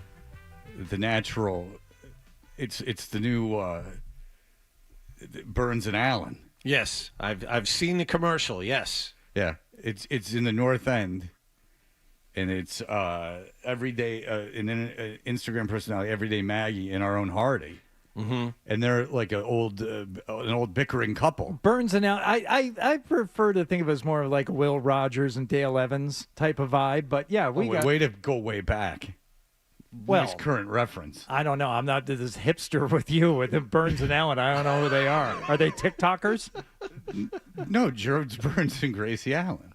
Yeah, I'm not on TikTok. I don't know. No, they were a vaudeville team. Oh, you say. Yeah, all right. Well, very good. But we'll be explaining how we're giving that away. All right, Jonathan, you've been hot on this. What is this story? Dallas Cowboys camp out in Oxnard, California has been very interesting the last few days. Micah Parsons is holding in instead of holding out. He has arrived at camp but he's been placed on PUP because he has some kind of phantom injury. In reality, he's holding out for a new contract. And so Jerry Jones, a couple of days ago, was standing. They had erected a stage for him in front of the audience at training camp, which was pretty funny. Yes. And he got up there, and they're chanting, pay Micah, and it's very loud. Mm-hmm.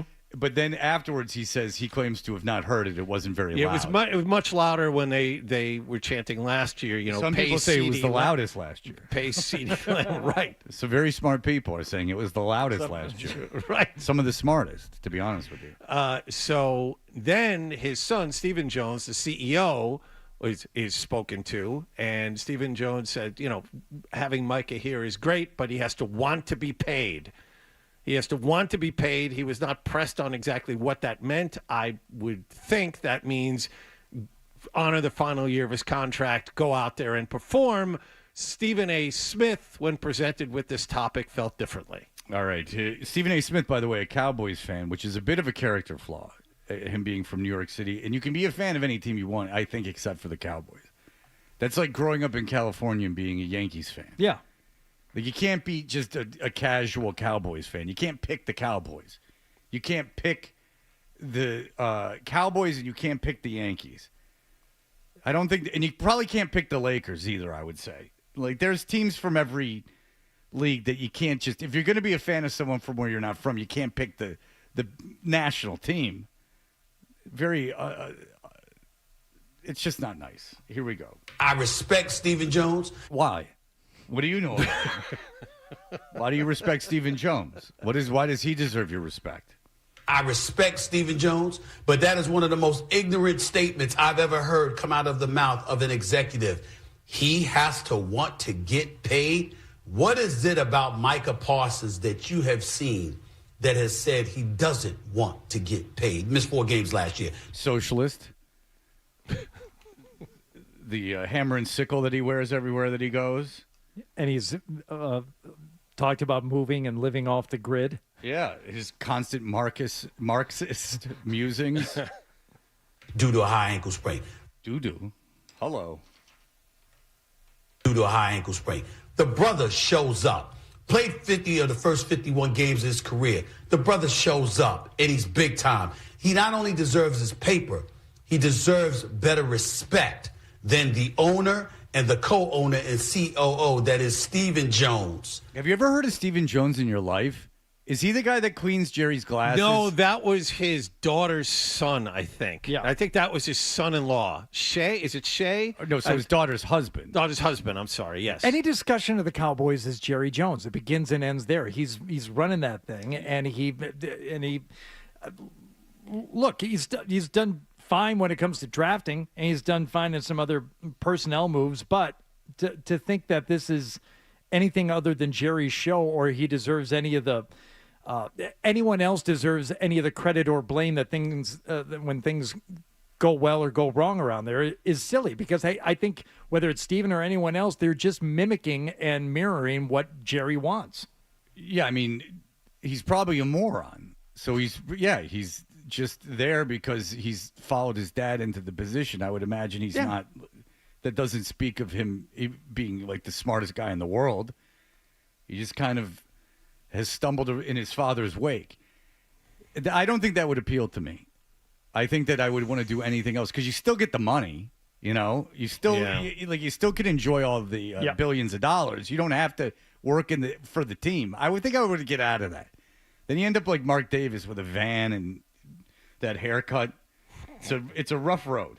Is giving him. And by the way, Stephen Jones, respect to you, my brother. But if it wasn't for your daddy, would you be a CEO, a COO in the NFL? Would you be? Did you want the job? Did you? Yep. Saying what everybody already knows. Wow, this is controversial. Wait a second. I hadn't thought about that. You think Jerry Jones wouldn't have put him in that position that they might not even know each other had he not come from his scrotum? That is I like how that's. Ooh, Steven. That is. Look at the kitten's got claws. Hello. Now you've gone too far. Now you've pushed the envelope. But if it wasn't for your daddy, would you be a CEO, a COO in the NFL? Would you be? Did you want the job? Did you earn it? Come on now. Let's go. Hey, I'm back. I'm back. It's the truth. It's the truth. It's Ed McMahon. Wooing and whopping in the background, having the time of his life. Calling out the son of the owner of the Cowboys for being the son of the owner of the Cowboys. This guy is, listen, better him than me. He can take all the criticism that comes his way after hot takes like this. Come on now. Let's go. Hey, I'm back. I'm back. It's the truth. It's the truth. I ain't knocking it. I ain't knocking it. You understand? I ain't knocking it. Every parent is entitled to look out for their child.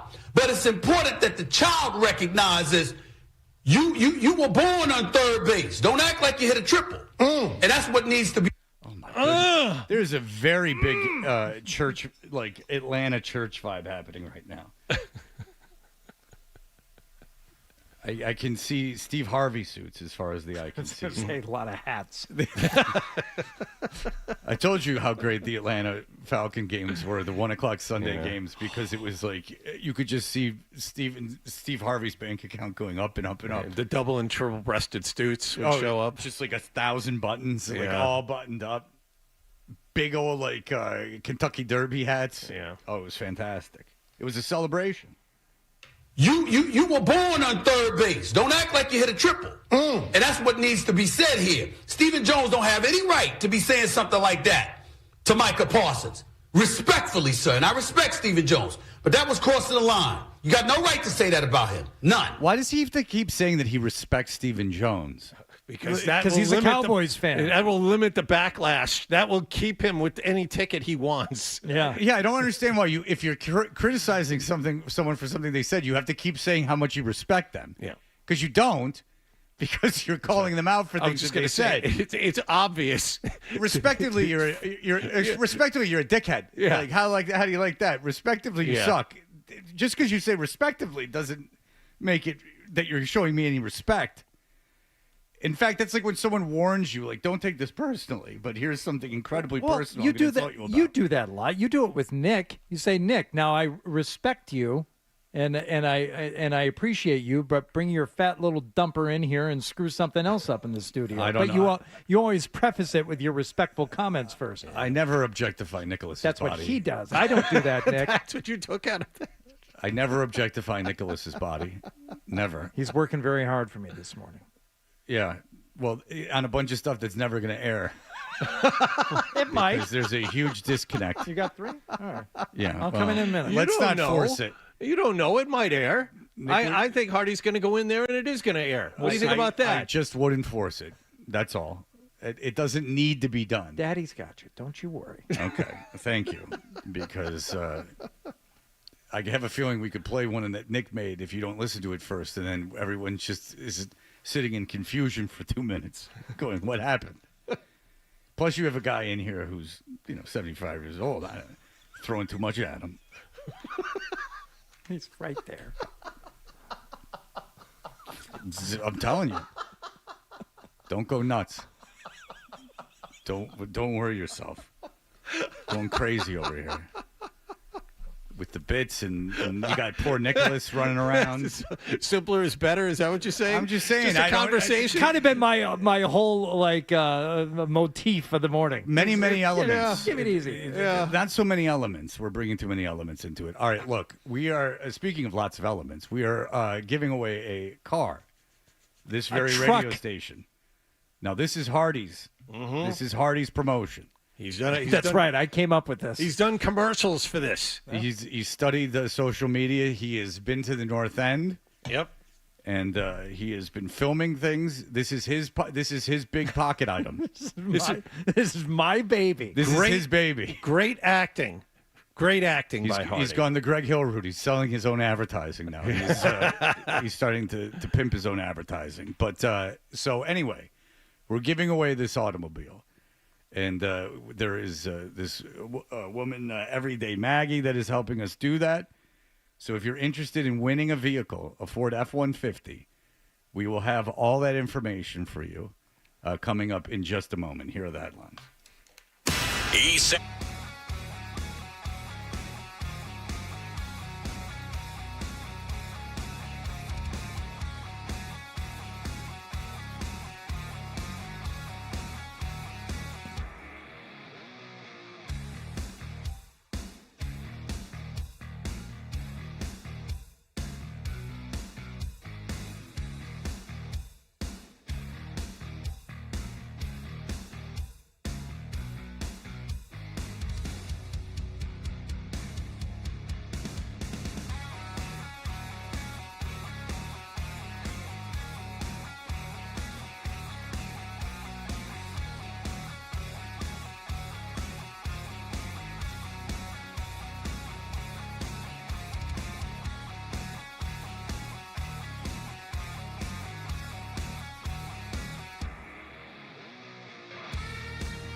because it's a thing. All right. You know what I'm talking about. Sure. No idea what you're talking about. Here's more of The Thing on the Sports Hub.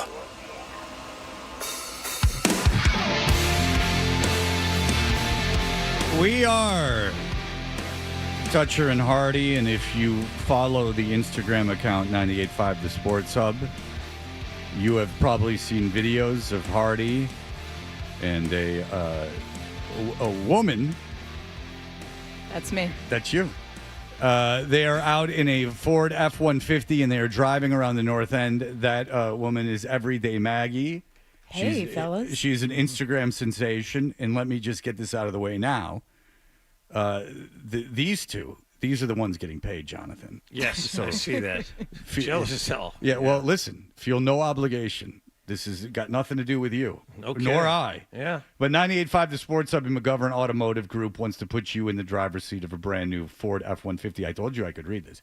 Here's how you qualify. You follow at 98.5 The Sports Hub and at McGovern Auto Group on Instagram. Tag a friend in the comments of the pin contest posted at 98.5 The Sports Hub and include the hashtag contest. Listen to 98.5 The Sports Hub every Friday at 7:50 in the morning, 11:50 in the morning, 3:50 in the afternoon, and 6:50 in the afternoon. If your Instagram username is called out, you have 985 seconds to call the contest line at 617-931-0985 to qualify for the truck. If you qualify, you'll need to join the Sports Hub for the grand prize drawing at McGovern Ford of Saugus on September 13th. 985thesportshub.com has details, and it's pinned at 98.5 The Sports Hub. Is it pinned at Everyday Maggie as well, or can you not do that? You betcha. All right, so you have pinned it. Yes. All right, so Everyday Maggie. What's up? What would you like me to call you? Everyday or Maggie or Margaret? You can call me whatever you want. Well, Margaret, that would be highly inappropriate. I need you to dictate what you shall be call called. me Maggie. Okay, Maggie. You could shorten it up and do ED Maggie, but ED has a different connotation. Yeah. I don't EDM? I don't think you want to associate ED is that. erectile No, dysfunction. I'd rather not. And I am big on the cures for that, which is my phase. EDM though, that's Yeah. cool. It's kind of cool. Yeah, take some Molly and You can call me Everyday Cringe. Okay. Yeah. People call me that a lot. It's because you make them cringe. It's the yeah. Yeah. All right. So I'm interested in this. So you have been hired. The two of you. Look at this chemistry.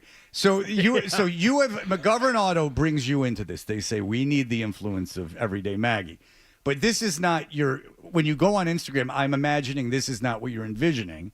What did you do before Instagram was a thing? Yeah. So I just started posting some content when I was bored in my studio apartment during COVID.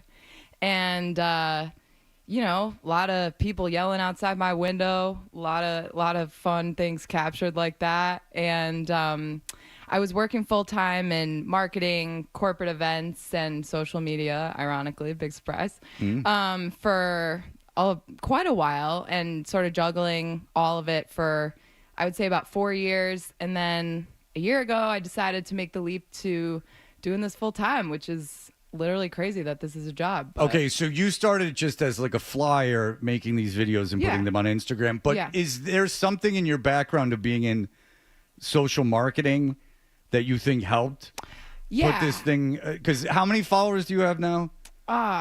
Too many, honestly. A lot. Stop being modest. So 15 million? No, gosh. It's a Kardashian situation? Absolutely not. It's over 400,000. I have 25,000. It's close to like 500,000. Okay, so 500,000 people, but you start with zero. Yes. And you have start no with zero. inroads. This is just you're just doing this thing authentically. Yes. Is there a moment? Did you know how to first I'll ask this. Did you know how to trick the algorithm? So you definitely pick up on certain things with just practice. I think the biggest thing for me is consistency. I've been posting every day for almost 5 years now, and unfortunately my followers will vouch for this, that I really don't miss a day. You don't miss a day. Every day. Yeah. Do you bank up stuff for a few days? If you're going on vacation, it's you know what? I feel like I'm coming down with a case of the sniffles here. I'm gonna make 3 videos today so I can post over the next few days when I don't feel like creating. I have done that, but I'm also I feel like I just have a really kooky, weird, creative brain where I'm just like, I feel like everything I'm doing, and even when I'm on vacation, it's just like, I'll record the weirdo in the pool that has a mermaid fin on and be like me after a few drinks. Like, just like I'm kind of inspired by whatever's going around. And to your earlier question about the algorithm, like, I think you just kind of pick up on things after trial and error. And the biggest thing for me is like, you want to figure out a way to try to get people to watch your video for the entire watch time, right? Mm-hmm. So if they're going to watch your video for the whole time, it's going to boost to more and more people. That's how the algorithm works. So they'll say, you need a strong hook or a strong, interesting text overlay, or just like, in the world of people just scrolling and scrolling and scrolling, it's like, what's going to make them stop scrolling to watch you? In my case, sometimes it's running around the North End telling everybody that the British are coming, or just like something ridiculous. But I've always been like kind of the weirdo, quirky, like person in my friend group, like, long before my content days, just like making silly things, sending them to my friends and family. And it sort of just all happened naturally, which has been kind of wild. This is how Star Wars was made, by the way. George Lucas did the exact same thing. Every day he would make a little bit of video. All right, so you are do you watch Love Island? Yes. Okay. Have you been following the after Love Island when they brought the cast from last year back? Absolutely. Beyond the Villa. Beyond the Villa. Okay, so what is going on, gentlemen, with this? Because you are uncultured, Maggie, and I know what I'm talking about. Is that these people that were on Love Island have been thrusted into the public life. They've all moved to L.A., where they have become influencers, and they're all incredibly unhappy. One thing that they all share is that this is a brutal life for them. They do not like it. But the British, so much so that the British guy and the girl who cried a lot are reconnecting. It's a whole thing. Don't worry about it. Wow. But he was out in the woods for 6 months because he couldn't take the heat he was getting for being unfaithful to her at the Love Shack or whatever the hell they called the thing. No, I know the villa, but then he went to the other villa. Oh, Casa Amor. Casa Amor, where he cheated on her. Yes, I love that you know this. Oh, I know. And I'll tell you what, these episodes, I like how it's in real time. So you're just watching people sit around for like 12 hours. All right. So it's not a lot of editing. Oh, no. They got it. No, they're there. I wish there was more, honestly. Yeah, they're there for 2 weeks and you're seeing about a week of it. Like, there's like a 400 episodes. How long is an episode? An hour. An hour. And oh, my God, what a beating. And what you're seeing happened like 2 days before. Yeah, it's wild. There's very little editing, and there's episodes where nothing happens, and so, and people will link up and they'll just stay together, and then you're like, wow, so you're just having sex. Nice. But they put a cover over themselves when they have sex. I don't know, it's a whole thing. Yeah. But they're miserable. So being an influencer is a fairly he'll get there. I think you're going to ask me if I'm miserable. Sit tight. Yeah, why are you so miserable? Why the long face? No, but these influencers, the influencer is like a new kind of job. And there's with that, like we said, the guy went to the woods. He got rid of all his socials. I know from being just on my experience on social media, I can't even be on Twitter anymore. I get myself wellness checked when I do that for real. But so I got to be off of that. Could you see this being something? Are you going to do you want to parlay this into something else, or is this where you're comfortable right here? Yeah. I mean, I definitely want to ride the moment of, because I do think that whether you call it, content creation, marketing, influencer marketing, whatever it is kind of a hot thing that brands are doing at the moment. No question. In terms of, obviously we love radio, we love print, we love everyone loves marketing. Radio. It's on the avant-garde. We're number one by far. It's on. Yeah, we're riding the crest of the new wave. But I think I don't know what's going to happen to this industry. It just as quickly as it's gotten super hot, I think it could also fizzle out. So I am, I'm grateful that I have a lot of other corporate experiences that I could either, figure out a nice blend of this and that, or, maybe do some creative directing. Here's an idea for you. Have you thought about a podcast? Now, some people have started a podcast and they're branching out into there. Have you heard Easy of it? to monetize. I've not heard of the term podcast yet. Just get ready for millions to roll in. You should think about it. You should think about doing a podcast. Do because some research. I feel like The market is wide open. Every person and their mother has a podcast. Well, I think they're all fantastic. I think if and you well get, thought out. If you get tired of the fame, Haktua Girl did one, and it was a sensation. I was going to say, if you get tired of the fame, notoriety, and just people liking you and your online persona, you can blow all that up by doing a podcast. Right. Ruin it all. And ruin it all. Yeah. And get people really uninterested in what you're doing instead of giving them Or 30 I can create seconds at a time. sweatshirt that says Boston on it. Just get involved with the whole Israel thing. All right. So, a lot of politics. Do have famous people reached out to you, like, because they're like fans? No. I mean, I've had random famous people like or engage with my content. I've met famous people who have asked for a yeah and embarrassed myself. Because the thing is did you see Happy Gilmore too? He's got like influencers in it. And so I was just like, a guy like Matt Damon, he's from Boston. He reaches out. Yeah, but Alex Earl in it or something. I don't know. See, this is it. So who have you been excited by who's liked one of your posts? Was it an influencer or was it like an actual like Bill Burr reposted one of my videos once. See, now that would get me excited. That would get me excited. And as you're doing comedic content, that's like a vouch from like a one of the best, cynical, great comedian. I mean, especially because like I consider my realm of comedy to be like cringe comedy, like not even like it's just off. You're the correct. walls. You're right. Yes, absolutely. The It's not real. biggest, most exciting moment I would say in my entire journey of this is when the man, the myth, the legend, the GOAT, TB12 Tom Brady commented on one of my videos. What did he say? Well, what video was it, and what did he say? This was a few years ago, and I was out shoveling snow with shorts on, and it said some text overlay like mass holes when it hits 40 degrees out or something.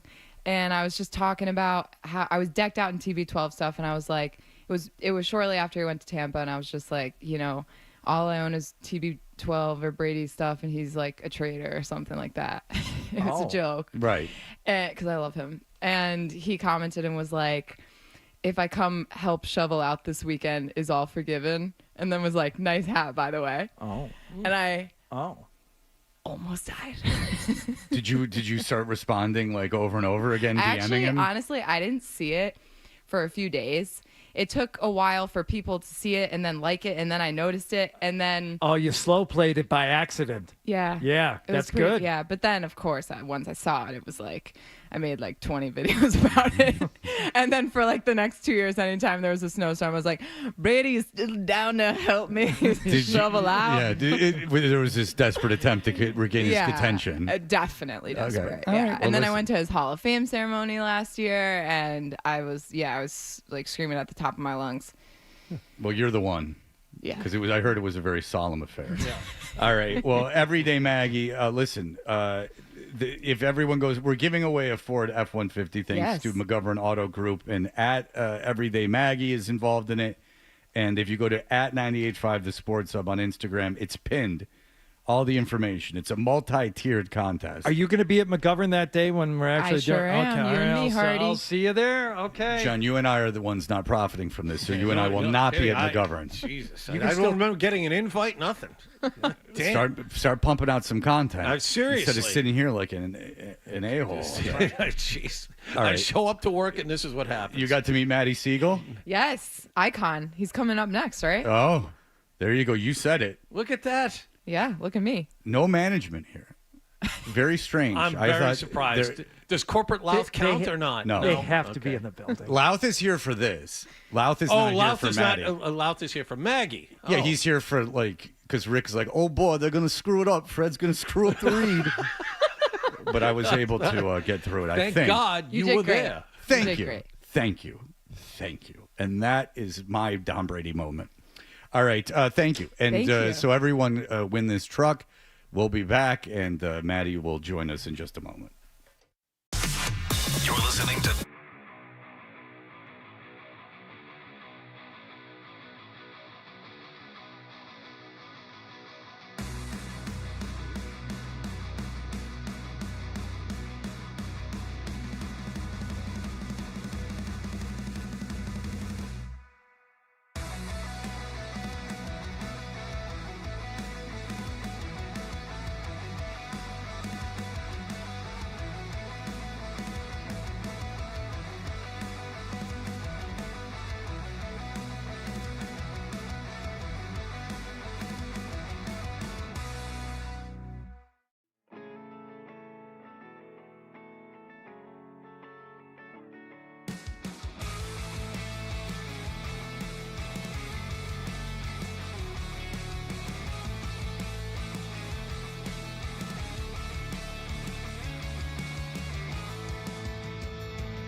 by Celsius Energy Drinks. Red Sox open up a 3-game series in Minnesota with a 5-4 loss to the Twins. Jordan Hicks allowed a walk-off 2-run single to infielder Brooks Lee in the bottom of the 9th inning. Alex Bregman, a 3-run homer for the Sox in the loss.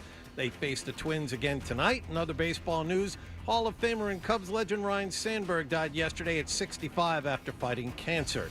Patriots have their first significant injury of training camp to deal with. All-pro defensive back Christian Gonzalez left the first padded practice of the summer early yesterday. He did not return after suffering an apparent left leg injury. The team will be back out on the field again at 10:15 this morning. Our live coverage of camp begins at 10 with Zolak and Bertrand live from Gillette Stadium. Sports Hub headlines are brought to you by the McGovern Automotive Group.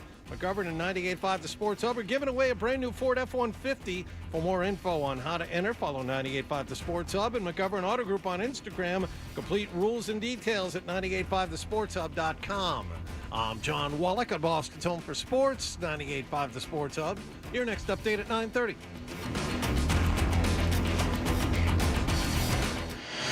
To us, Boston pride runs deep. I'm a Bostonian! This is Boston's home for sports. Bow, bow, bow!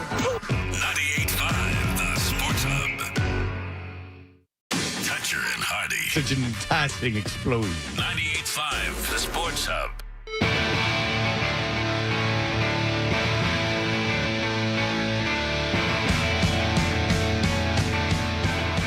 Hey, we are Toucher and Hardy, and if you would like to see Mattie Seagull, you can watch us live on YouTube, which is subscribe to 98.5 The Sports Hub on YouTube. He is a Radio Hall of Fame guy. He is was number one in town for 75 years. He was number one in town. His name is Mattie Seagull. You know him from the great Mattie in the Morning Show, the legendary Mattie in the Morning Show. And you are back in town, sir. Hello. Thank you for joining us, friend. Hi, Fred. Hi. It's nice to see you. And you've been back. I played golf with you last week. You've been I cannot play golf. I belong to a country club, and I have almost an inability to play the game now. I have very little concentration and very little patience for it, but you were kind enough to sit there with me.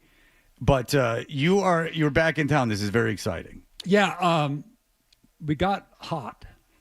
Yes. It's pretty hot in South Florida. But, yeah, we lucked out and found a really nice place in Hingham for July and August, the wife and I. And, yeah, it's great to be here. Can I talk to your listeners for a second? Absolutely. Oh. No, it's nice. I know Fred looked at me like, what are you going to say? Go ahead. No. So over the years, when I was working across the street, Fred and I had, we never really talked about it, but we had kind of an unwritten thing going on that was awesome. My show was number one with women, and Fred's show was number one with men. So it's like we both made money, and, it was good. So, but I'd like to talk to your listeners for a second. I am now on the Guy station, and I just would love it if you guys could call your wives and girlfriends and tell them that Mattie's on the air. They'd probably get a kick out of it. And actually, when I think about my age, it's more likely call your mother. Right. Yes, at this point. Yeah, at this point, it's like, your wives and girlfriends don't care. Call your mother. Hey, Ma!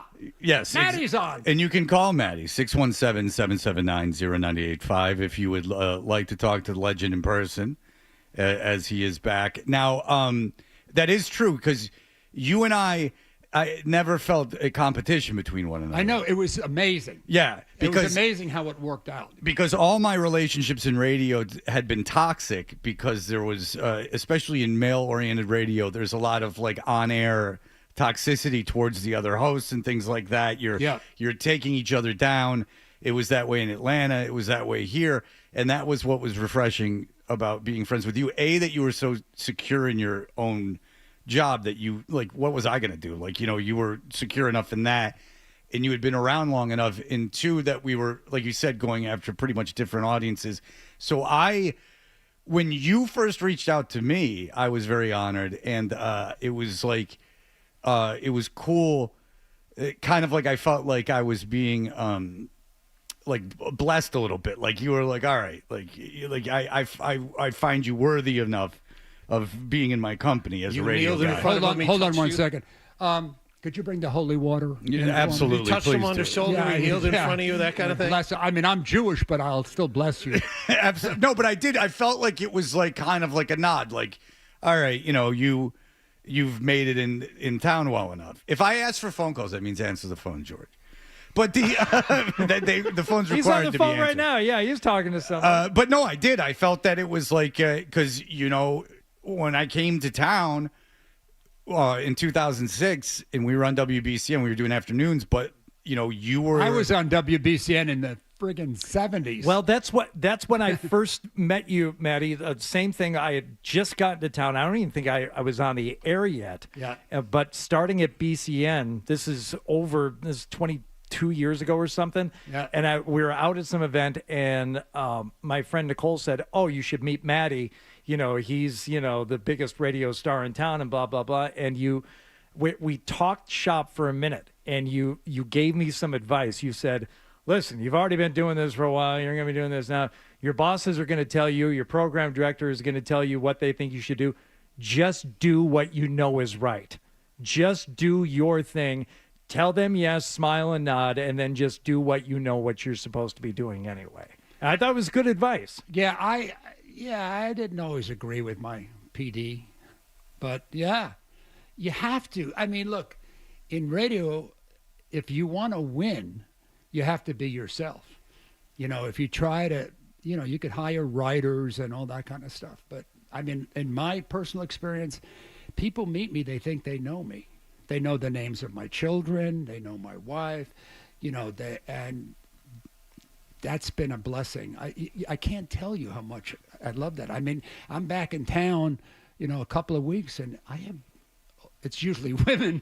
That sucks for you. About that. Boy, oh boy, imagine that. If there's women coming up to me, it would be the worst. I couldn't imagine such a fate. Yeah, and I got all these loser dudes when I could have people with vaginas that I would enjoy. Yeah. Coming up to me. So they're touched to meet me, and the reason that they're touched is not because I was funny. I mean, I'm a comedian. I did shows at the Wilbur Theater. I am a comedian, but the touch comes from they feel like they know me, Hardy, and that's the thing. They know about the kids. They know what I've been through, and it's and all that a stuff. strange dynamic though, because Fred and I get it a little bit, not to the extent that I'm sure you do and you did and still do, but these people come up to you, and like you said, they know everything about you because you talked about all aspects of your life pretty much on the air every day for decades. That's radio. And that's the one thing that there's an intimacy in radio that's unavailable in any other medium. But it's one-sided. And these people come up and they know you, and they're like, I don't know anything about it. But I think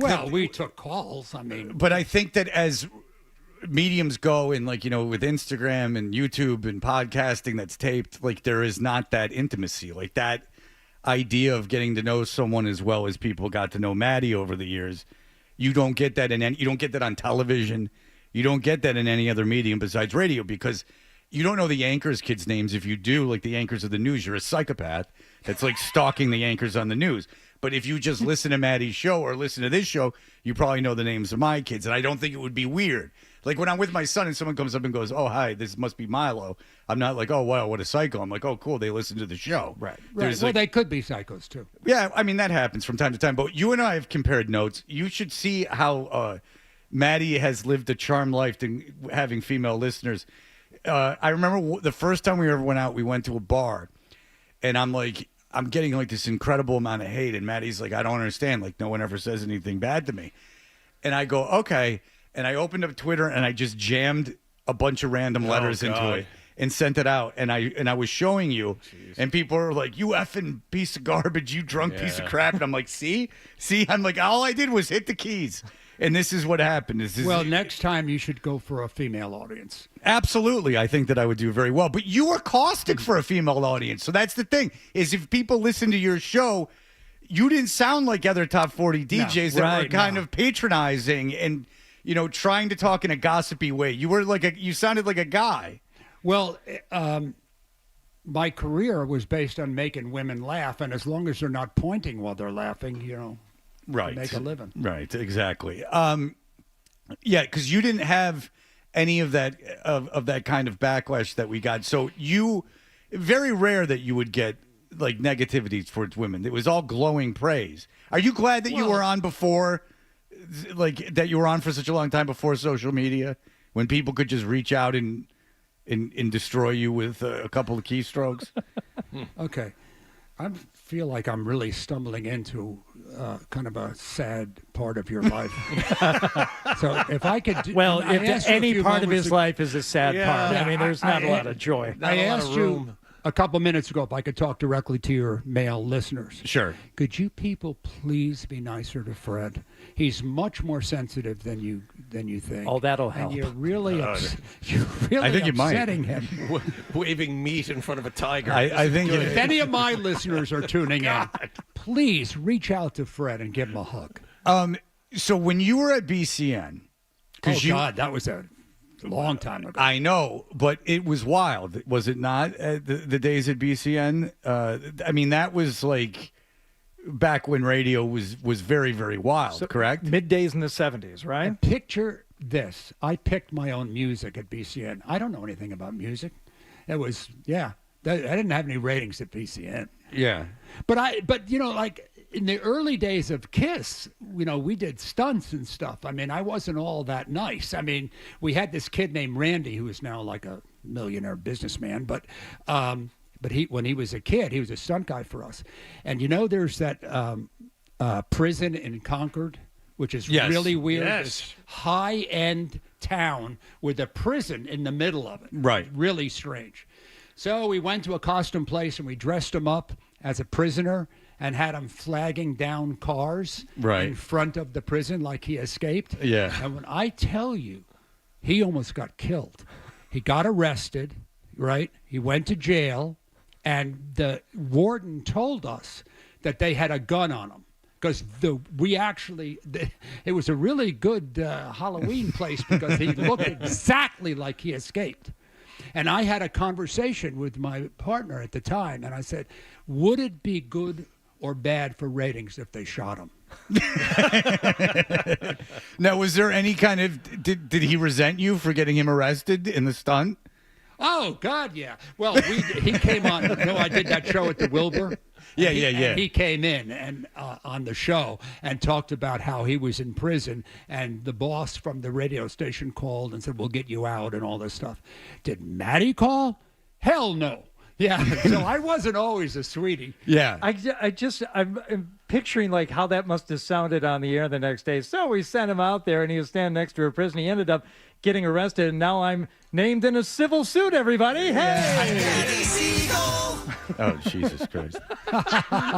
You guys are funny. So there was no civil suit, because now he would have certainly sued you in a civil suit. No, he went on and did a lot more stunts. Yeah. Yeah. He was a wacky kid. All right. My favorite thing we ever did with him, I mean, that was the craziest one.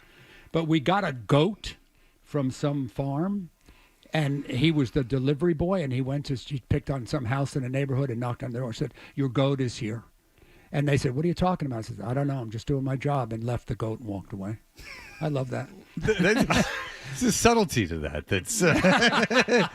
But that was in the early days. Yeah, It's later kind of a on, film noir type of radio bit. Absolutely. That's crazy. Because we used to do the same thing. Is that we would use hidden mics and stuff. We used to do like crazy stunts too.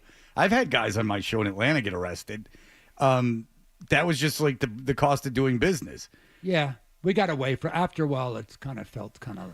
Yeah, we don't do it anymore either. No. Yeah. That was the early days. Yeah, it becomes a stage where it just feels like, you're trying too hard in a way. Like you're forcing things when you're doing that. Do you miss being on the radio? Do you look back? Yes. Yeah. I do. I mean, I do. I miss it. But, you know, I live on this sort of golf community place in Florida. And so I know a lot of guys my age, and, you know, it's a common thing for guys who retire, you know, especially like most of the guys it's kind of a fancy place. So most of the people that I meet are, you know, were big in their field, you know, And it's weird. It's weird to get up in the morning and, God forbid, you don't have a tea time. Now what do you do? Well, and I imagine some of the guys that you're hanging out with, they can still stay involved in their business, maybe on the periphery, whether they're investment guys or they're in banking, they can probably still have a foot in it. But with radio, if you're not doing it every morning, as you did for many, many mornings for many, many years, it's not the type of industry where you can kind of keep a foot in it and dabble in it. You're either doing it or you're not. Yeah, it's funny, Hardy, because I didn't think that was the case. And you're right. It is the case. Yeah, it's hard to keep a foot in, I could do like influencer things, but I don't know how to do that. And I don't want to do that. And the podcast, I thought for sure I'd do a podcast until I found out how little it pays. Yeah, that's the thing. Unless you're Joe Rogan. Well, and then he got the deal from Spotify, so it's not even like he has to sell his own advertising. Like Is Spotify listening? Perhaps. Hello, Spotify. I was a big deal in this town. Yes, Call I mean, me. I could offer you a spot on the Sports Hub Golf Club. Now it airs every Sunday morning at 7 a.m. It's a highly listened to time slot, and we could slot you in there every week. You could take over the show. If you were not going to let him take over. No, I told you. You got to understand something, Hardy. Once you retire from morning radio, you ain't getting up at 7 a.m. Yeah. Those God days bless are you, over. sir. That's awesome. How long did it take you before you could sleep in? I never had that.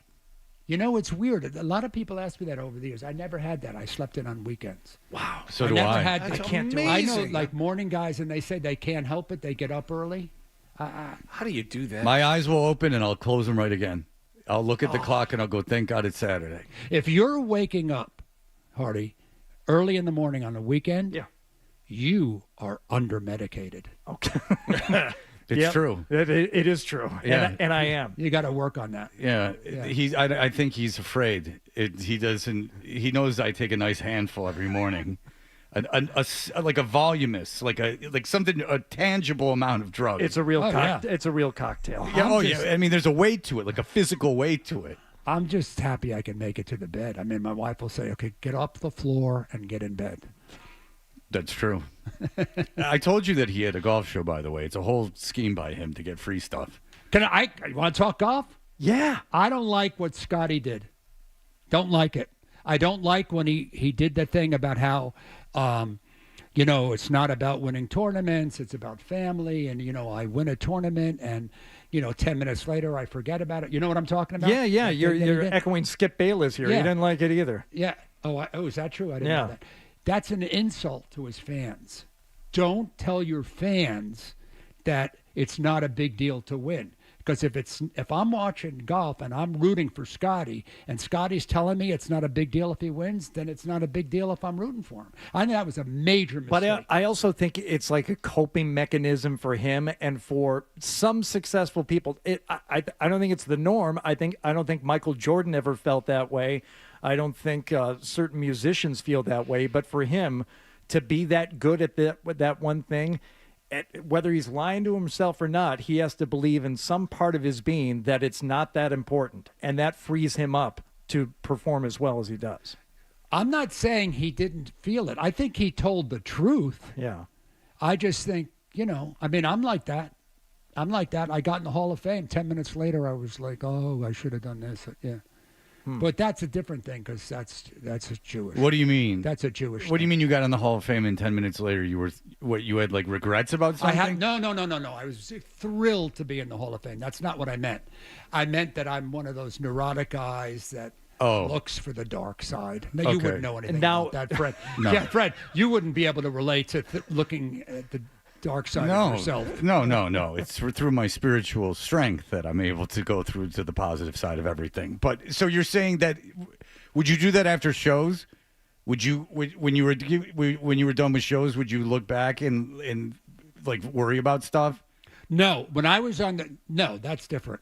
When I was on the radio every day, I never thought about the show. Yeah. Well, there's the only time I would think about the show is when we did live shows. We would do a show with an audience at a bar or something like that, St. Patrick's Day, that kind of thing.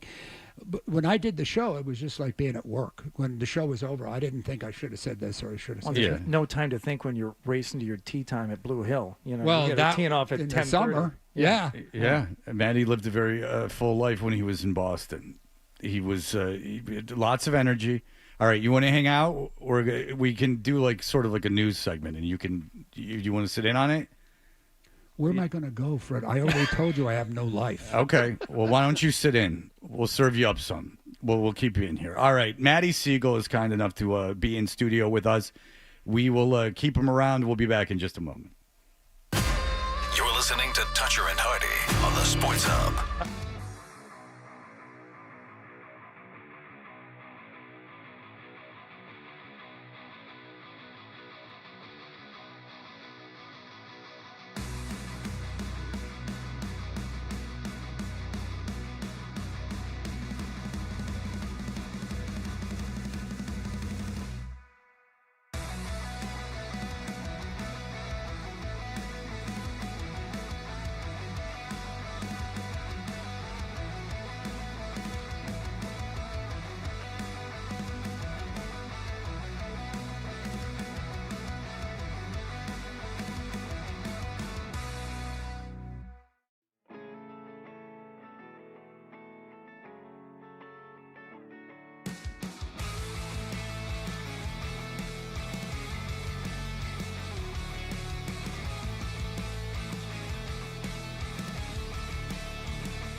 You guys are complaining because I'm talking about you. What you should worry is when I don't say a damn thing about you, or I don't know you exist. Kid's got no chance. No shot.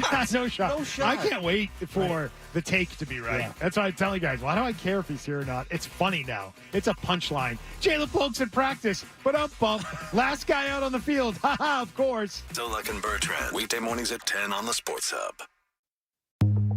Fred describes himself in 7 words. A guy in tights and a cape. And Hardy with blunt honesty. I am not known as Mr. Fun. Toucher and Hardy continues on the Sports Hub. We know what you're thinking. What could I possibly have missed from the show?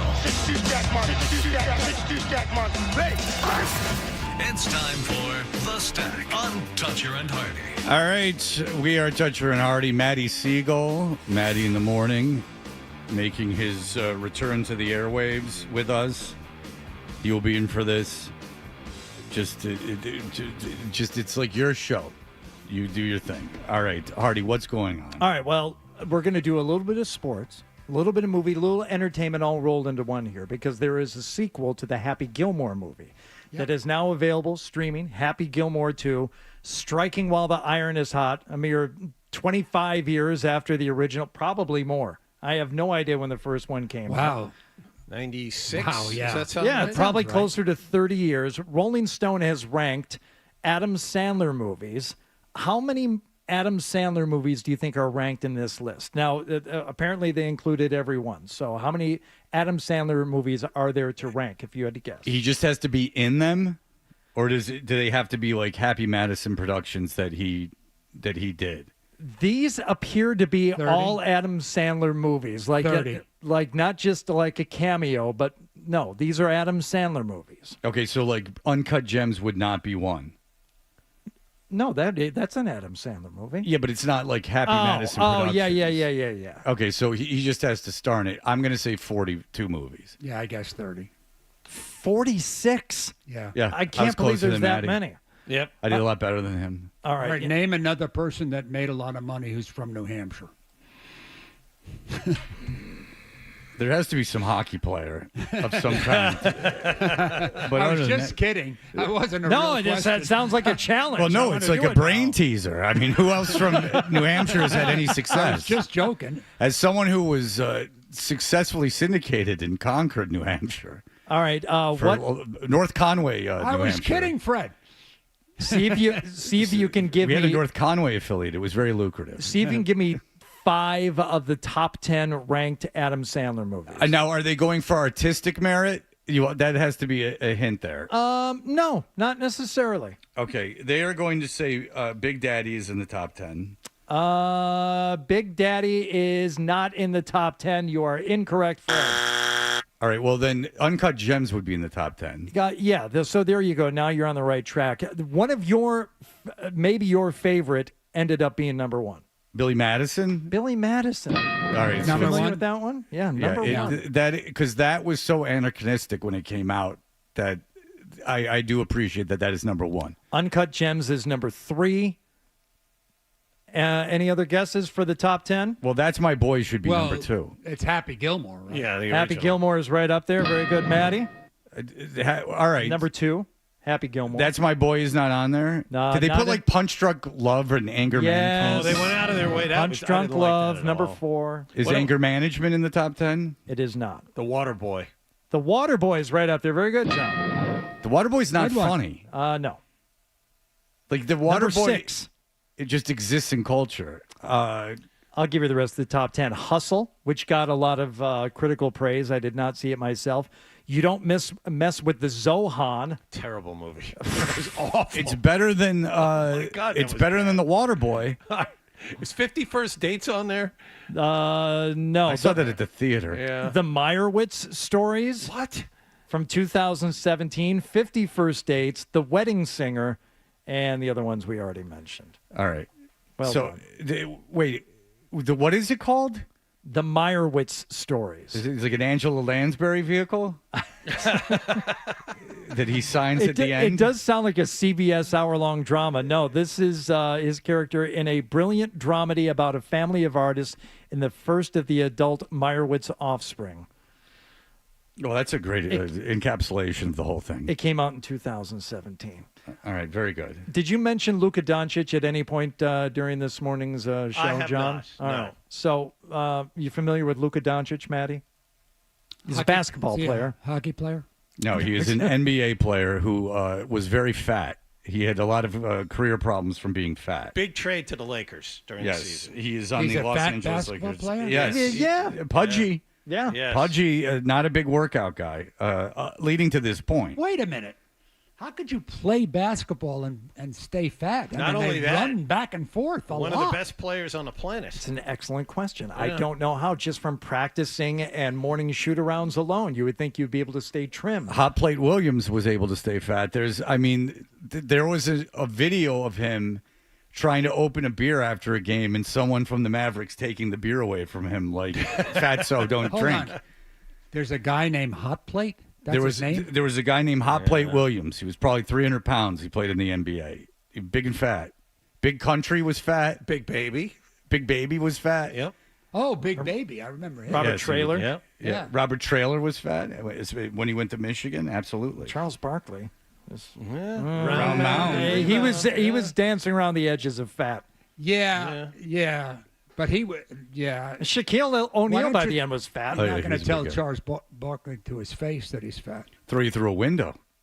He's done that before. That's right. Well, Luka Doncic has obviously taken these matters to heart. So, as is written about in Men's Health, an early morning in July, quiet town in Croatia, the 5-time NBA All-Star is alone on a private basketball court, working out midway through a 90-minute session blending weight training, agility work, and shooting drills. He's been doing 2-a-days in the off-season. Apparently, everyone is saying the same thing as he's come back.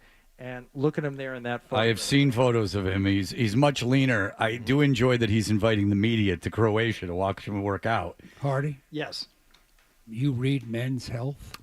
Well, I mean, for the purposes of the stack, sure. I mean, Not because listen. I derive any joy from it, any perverse pleasure. Is that the new Playgirl, Men's Health? Oh, like Is that where you go for like beefcake for like semi-safe I don't know. pornography? There became a time that Details magazine, you would go to the airport and you would just be like, well, that's gay. It's extraordinarily gay. Okay, so Matty, in the 70s, Playboy was a legitimate publication. Like people read it, not just For for, the the interviews. but there were That was a joke. For the I read it. Wi-Fi. But they Yeah, did. for the Wi-Fi I mean, ratings. they interviewed Jimmy Carter for Yeah. Playboy. Yes. Okay. Playgirl. How was that received? What was that thought of when it was, I guess, a popular publication? Because I have Playgirl would like that was the one that had the beefcake about guys. that was yes, like nude full men. frontal male men. Who read Playgirl? I never I don't know how women view built guys like guys view women. That's I a know better they- question. Did like, women what's that read movie, Playgirl? Mike something? Magic Mike. Magic Mike, yeah. Right. Did you find that you knew more about women than most men because you spoke to them every morning? Or did their ways still elude you?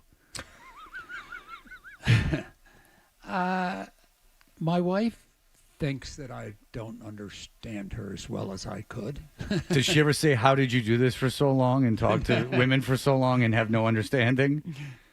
Well, we didn't think of it as talking to women. Right. It's just how the demos felt. No, I understand how that happened. But indeed, you were communicating with a lot of women. Yes. Every day. And you Yes. gleaned did you feel you gleaned any expertise through osmosis or anything through just having the level of them around?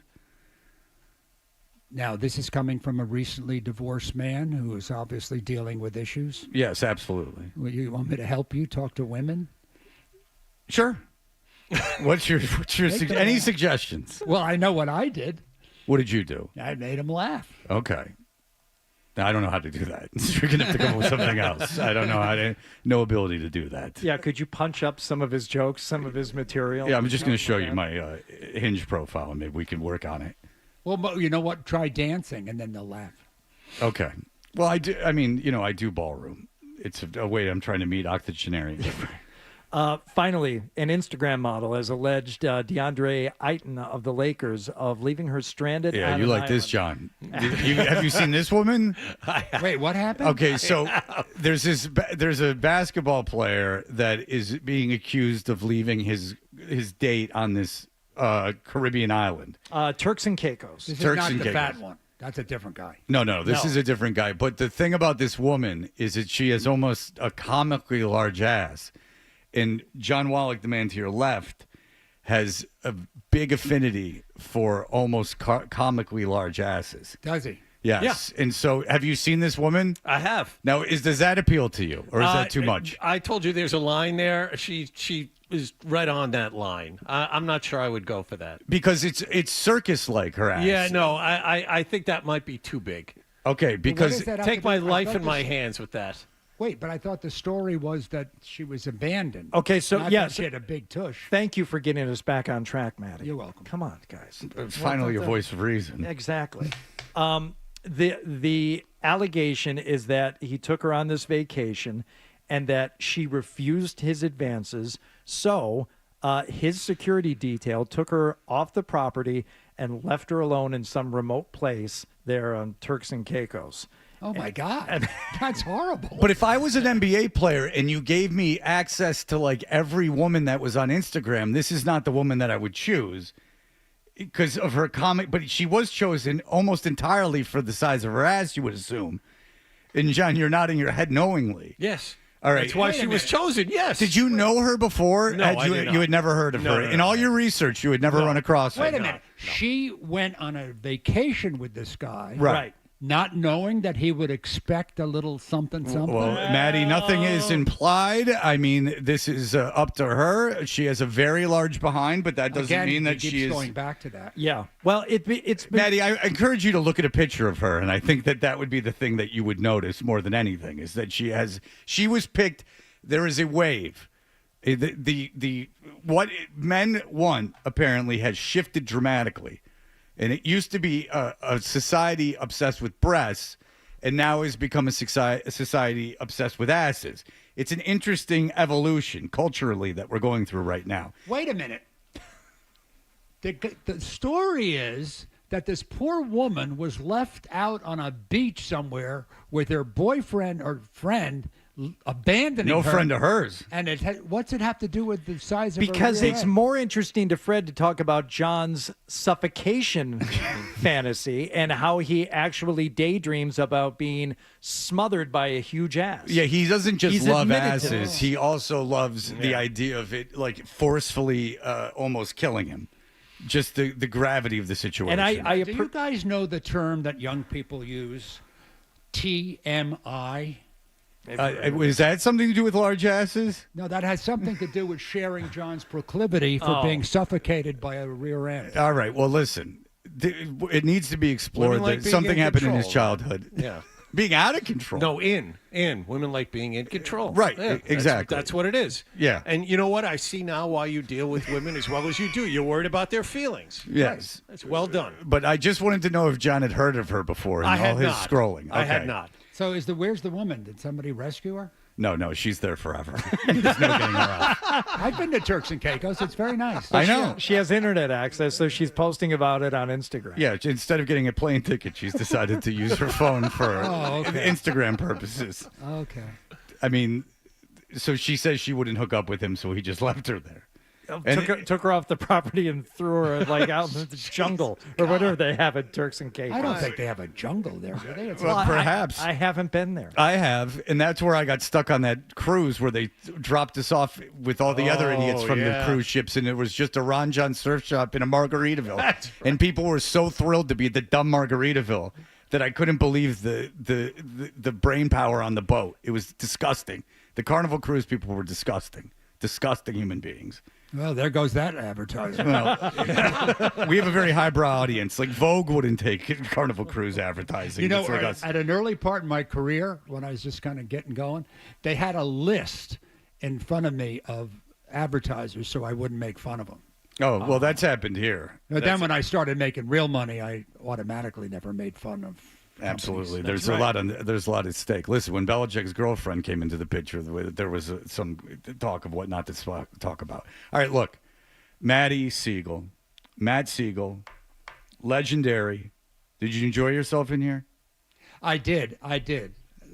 Well, you and I are friends anyway. Yeah. But yeah, I you want me to be like serious? Yes, absolutely. Yeah, sure. I miss this. I miss it. I love it. Yeah, it happens. Well, Cadillac's here. He called me in a panic because he drove down from Connecticut to come see you, and he was running late because of traffic. So talk to Cadillac. Yeah. About what? I don't know. Beasley owns a bunch of stuff that's not doing anything. Maybe sign an autograph or two. I don't know. Sports Up Golf Club. Yeah. Take that over Sunday morning. Can 7 a.m.? Can I give a tip to your listeners, because I don't normally, I've not normally been on a sports station. Mm-hmm. If you happen to be heading towards retirement, or maybe your dad is heading towards retirement, work on your putting, because you're going to lose distance. It's genetic. You can't help it. Work on your putting, so when you get old, you can make up for your lack of distance. I like that. Matty parred like 5 holes in a row when we were playing. Wow. He was very consistent. How's the chipping? A lot of up and downs. We were playing the ladies' tees. Oh boy. I wasn't going to bring it up. Yeah. It doesn't matter. It didn't do me any good. Let's call them the forward tees. Well, when you're number one with women on the radio, you're allowed to play the women's tees. It's almost expected. They're called the Matty tees at many clubs. They're called the Seagull tees. No idea how right you are. Absolutely. All right. Well, Matty, it's a pleasure. Everyone loves you. Thank you for coming on this show. Thank you so much. I appreciate it. John, I've always appreciated your friendship, and I look forward to continuing it. And we're always open. Anytime you want to be on the radio, come by. We are available. You're the best, Freddie. Thank you. We are here for you. All right. So we'll be back in just a moment. Here are the headlines.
is the show for you. Toucher and Hardy, the Sports Hub.